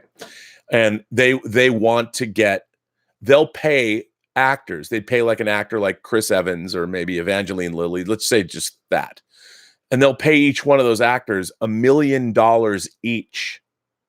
$1 million each. You'll get $3 million to make the movie, but they'll pay these actors $1 million each so they can sell the film foreign. Now, the actors themselves, their management is not necessarily going to let them be in these movies or take that $1 million unless the films are great, because those actors now have enough credibility that they can demand the material they're in is great. So it becomes a double-edged sword. You go out to these actors to make your $5 million movie, you offer them $1 million. They're not going to take your $1 million because it's better off that they make sure they're in great films as opposed to just taking the money and running. Really, what Hollywood has figured out is you need both. You need bankable actors that people want to see, and you need great material. You need a combination of the two. Just having a great actor is not enough anymore. So the exorbitant paydays of the 80s and the 90s, when people were getting, Jim Carrey was making $20 million a movie, those days are over. You just can't do that. And for every actor who was paid that much money, they were paid that much money and they were in a movie that failed. So that doesn't work anymore. So interesting question though, Ian. I appreciate that. I'm sorry, I went off on a little tangent, a little Hollywood tangent. Anthony Gonzalez says, do you think Coppola or Scorsese considered the social allegorical undertones of films like X-Men 2 or Days of Future Past? Magneto is Malcolm X? No, I don't. I think Martin Scorsese and Francis Coppola have a prejudice against comic book material that, for a long time, when Martin Scorsese and Francis Ford Coppola were growing up, comic books were disposable literature for kids. You'd buy a comic book for 10 cents, you could read it and throw it away. If you were to tell them about the renaissance that comic books went through in the 80s, Coppola in the 80s was trying to survive after Apocalypse Now. He's making movies like One from the Heart that almost bankrupted him. He was doing The Outsiders and then Rumblefish and then Tucker, and he was not paying attention to the comic book renaissance. And if you told him about the comic book renaissance, I think he would be hard pressed to sit down. As a writer himself, he just has a built-in prejudice against comic book movies. And he thinks that they're just in his mind, the escapist fare that he saw on spinner racks when he was growing up as a young boy, probably wasn't that into it. Or he thinks of comic books as the things that he was consuming as a kid, that he doesn't even know that they've grown up. So that's what I think. So I don't think he would ever get to X-Men or X-Men 2. Maybe he would. I think both Coppola and Scorsese might be very interested to watch X-Men 1 and see that it opens in Auschwitz. I think they really would.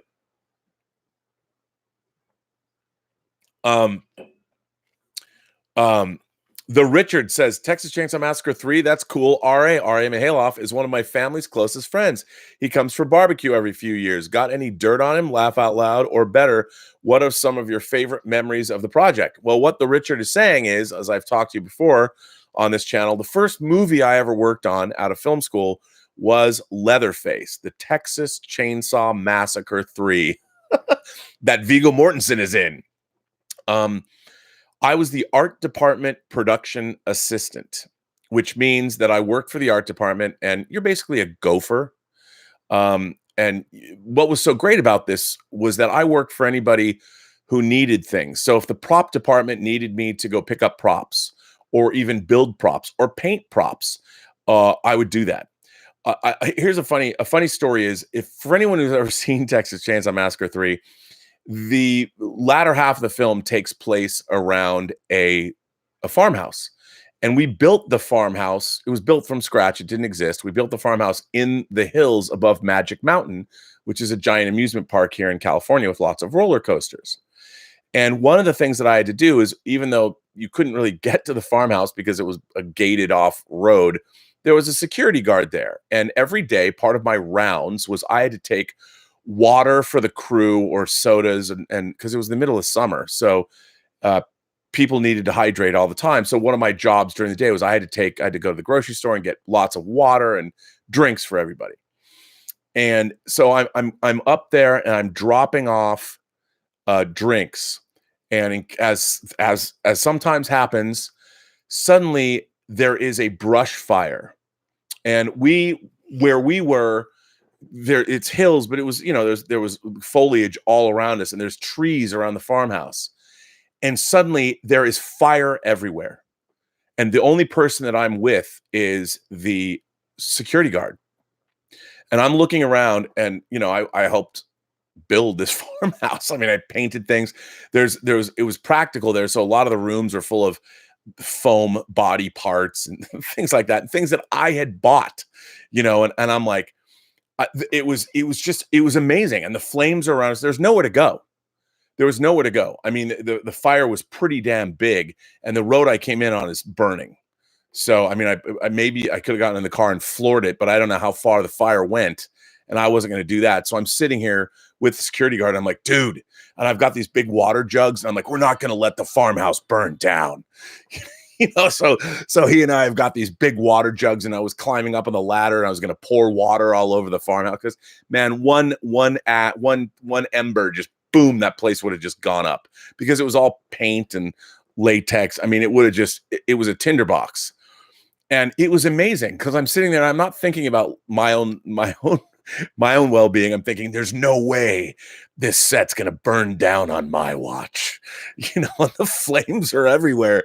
And then suddenly, like, talk about Coppola, a la Apocalypse Now, just these, I don't know if it was Hueys. In my mind, it was Hueys. It was like Huey Cobras, not Cobras, regular Huey, like gunship Hueys, not Cobras. Cobras are different.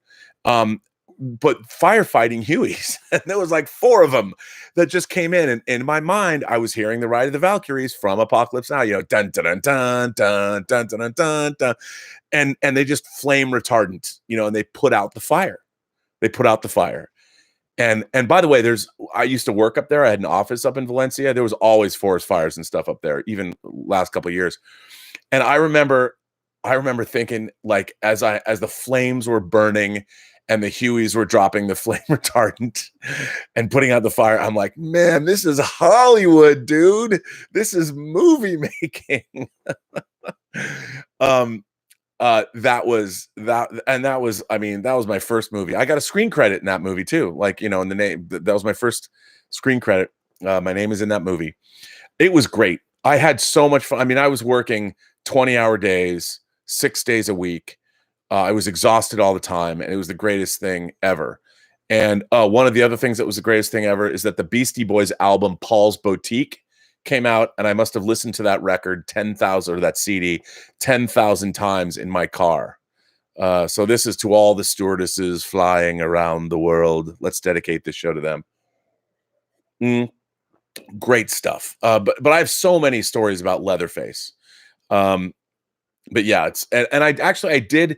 If you go back and you look at one of the very earliest Robservations shows that I did a show, I think it's called The Most Important Lesson I Ever Learned in Hollywood. I forget but I tell a really long story. Well, it's a long story about meeting one of my heroes actor Ken Foray, star of Dawn of the Dead. He played Peter. He's the black actor who played Peter, the SWAT officer in Romero's Dawn of the Dead. He was in Leatherface, Texas Chainsaw Massacre 3.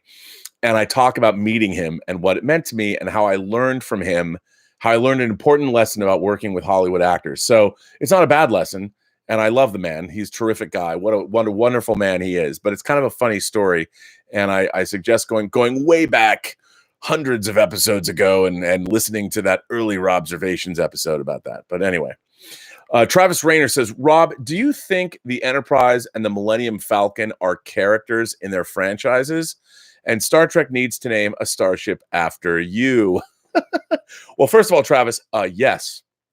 I think the Millennium Falcon and the Starship Enterprise are characters. I mean, okay, not characters with the like human characters, but they are very much a part of the appeal of those franchises. The Starship Enterprise has been my fetish object since I was a little kid. I love the Starship Enterprise. I have many models of different permutations of the Enterprise. You can't really see it here, but there's usually one. There is one that's right. Well, actually, you can. I'll just turn the camera. This, of course, is my favorite. That's the 1/350th scale Polar Lights model of the Enterprise. This is an actual painting of the Enterprise. I thought that was cool. A guy who has a gallery around Disneyland does these really cool paintings. It's just the front of the Enterprise, but it's kind of like modern and kind of cool. But I love the Starship Enterprise. I always have. It's one of my favorite things in the world. I have so many of them, but they're absolutely characters. Absolutely are they characters in their respective franchises. I mean, what would Star Wars... I remember seeing the Millennium Falcon's design was so radical. I mean, it was kind of like a flying saucer, yet not. And you flew it. The cockpit was off center. And yeah, I mean, absolutely. There's such both of those ships are. What would Star Wars or Star Trek be without the Enterprise? What would it be? I don't know. And what would Star Wars be without the Millennium Falcon? Yeah, absolutely. They are 100%.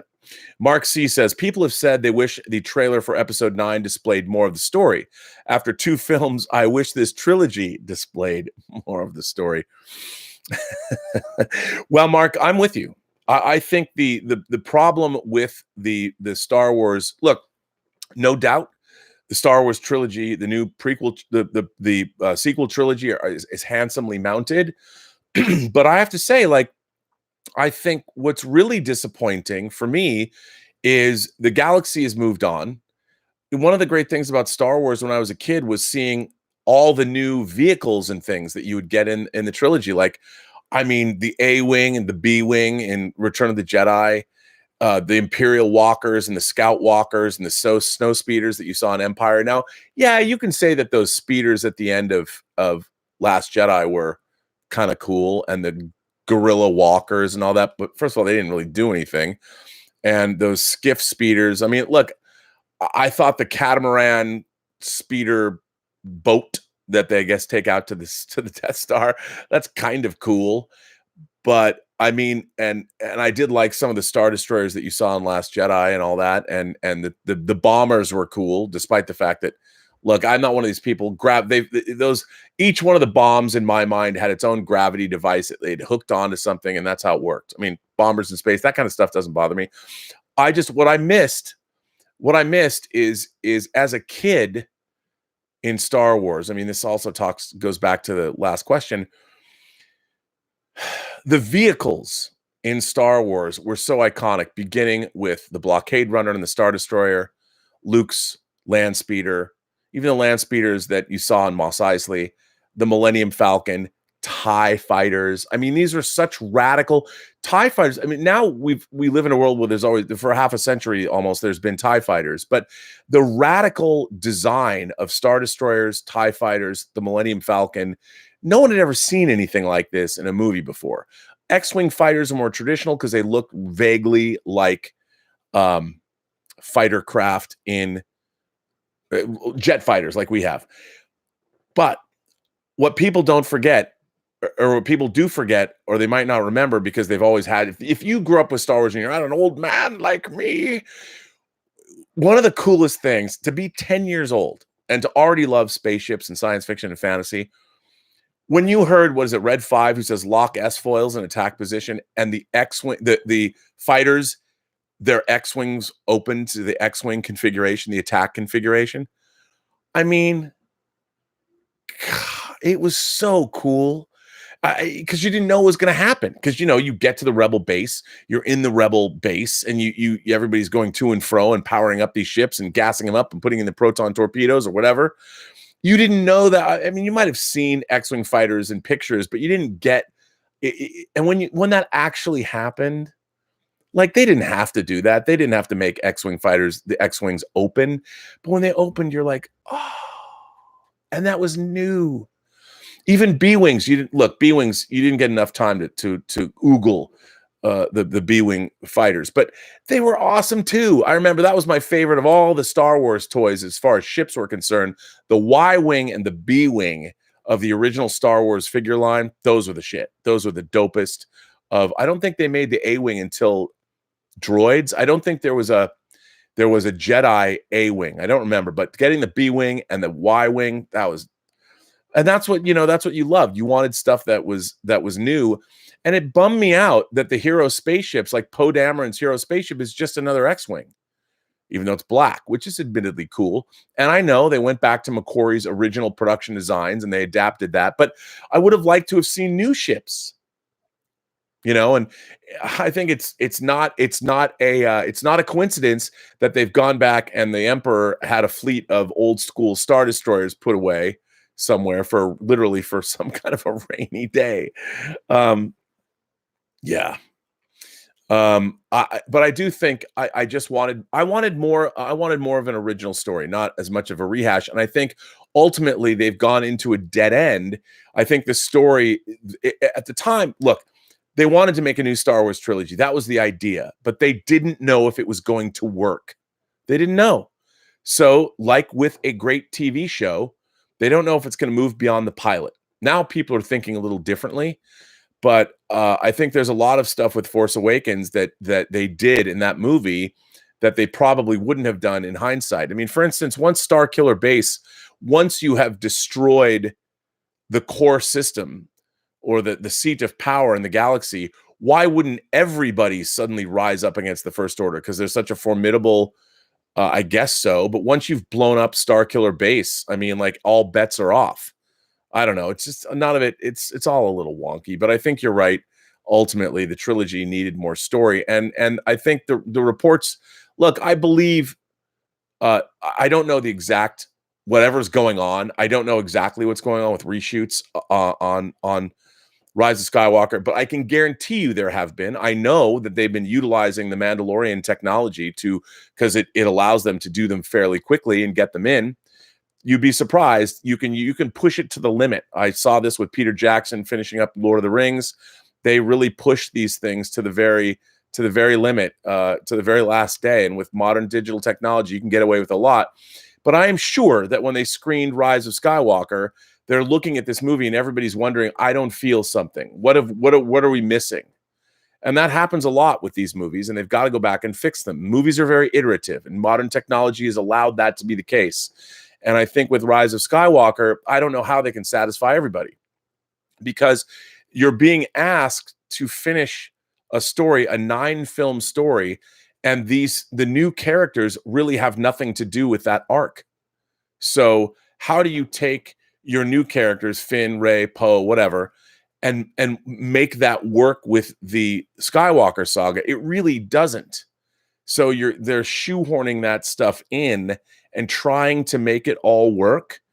And I don't think they quite nailed it. It's going to be interesting to see how it all works out. But you're right, Mark C. I agree with you. Cheeky though you may be. Alexander Wilson is here. Hello, Alexander. The Tulsa Massacre recreation in Watchmen brought a tear to my eye. This show has already gone where no show has.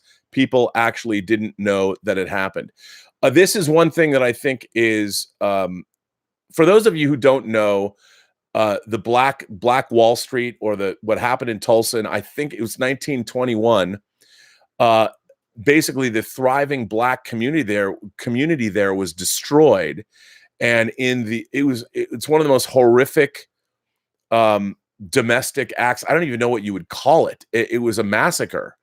Basically, the black population was attacked, and they were massacred. There was even, as Watchmen will show you, they had air support. I mean, it's horrific what happened. And if you read up on the actual history of this, and Lindelof had never heard of this, and he was reading Ta-Nehisi Coates, and Ta-Nehisi Coates is one of America's great black writers today, and he's written a lot about things. He's written about reparations, and he even wrote an arc of a Black Panther for Marvel. He's one of America's great writers, not just black writers, but America's great writers. And Lindelof had read a lot of things that he had written and didn't know about this. And of course, he was full, and I might have mischaracterized, and I wouldn't say I mischaracterized what he said, but I would implore that everybody go to YouTube, not that you're not already on YouTube watching this now, but watch Collider. Steve Frosty did a interview with Damon Lindelof, and his interview will give you a lot of insight into his motivations behind why he did Watchmen and what he's choosing to do with it. And obviously what he's coming down on is race relations in this country today and police brutality.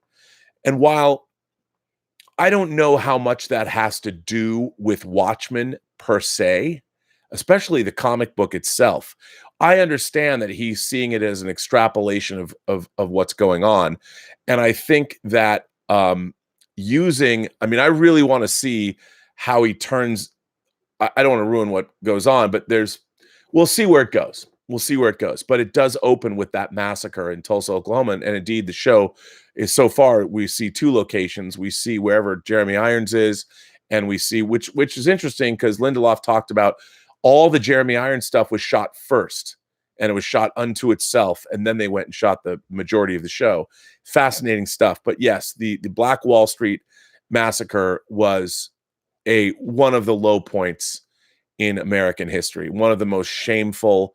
I mean, aside from the Civil War and certain things that have happened since, one of the most shameful things that's ever happened in this country. And it is, I mean, I don't want to say it was beautifully portrayed, because that would not be the right word, but it is very well done. It was harrowing and terrifying. And it really got a sense of, it's the opening scene of the show, and it really captured a sense of the horror of what actually happened. And yeah, Alexander Wilson, I was shocked by that. But I had read about that and knew about that situation. I mean, if you look into American history, there's so many shameful parts of our history, but that is clearly one of the worst. One of the worst.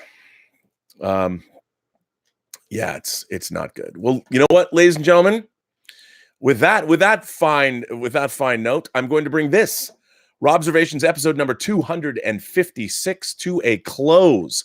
I have a lot of letters that I have yet to get to, including Willow Yang wrote a letter about a TNG episode called Higher Ground. And if you didn't love Willow already, you just got to love what she chooses to write about, especially as she's working her way through her first time watch of Star Trek The Next Generation. I want to thank my moderators. I want to thank Greg Smith. I want to thank Terry, the Sheriff of Nottingham. I want to thank Detective Jim.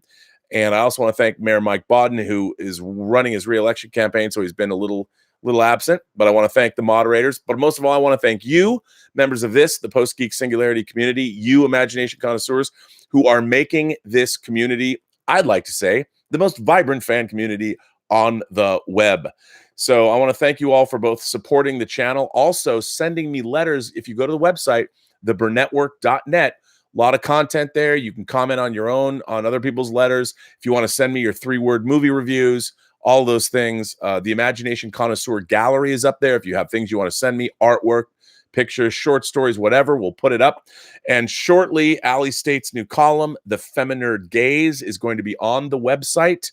Hopefully in the next day or two. I'm late on that, but we're going to get that up. She wrote a little piece on Batman, the animated series, and it's basically going to be fandom from a female perspective and she is also getting her master's degree in journalism, and she's a big geek. You can follow her on Twitter. Tell her I sent you, but treat her nicely, people. Be polite. And so that's very exciting. But anyway, I want to thank you all for being here. I guess I don't know if the interview that, well, not the interview, but Jeremy from Geeks and Gamers and I did a show yesterday together, which I thought was delightful. And I thought we had a lot of common ground, and we had a really good rollicking conversation that was a lot of fun. I was able to ask him what are some of the origins of his love of games and being a geek. And so look out for that. Two worlds coming together. My God, mass hysteria, but I thought it was really good. And I have to say, I like the guy. And I respect the fact that I did not know he was the father of a 14-year-old girl. And I'm like, I didn't want to get into it, but man, that's got to be tough. I can't even imagine what it's like to be a father of a 14-year-old girl. That isn't true because Elizabeth has two girls, so I get a taste of it. Teenage girls, man, I'm telling you. So anyway, it was a great conversation. Look out for that. And as I'm bringing this to a close, I'll be on the John Campea Show tomorrow. I will be back here probably at 1 o'clock tomorrow. And as you all know, every person you meet has a story to tell you have yet to hear. All you have to do is listen. And with that, I say, as always, have a better day.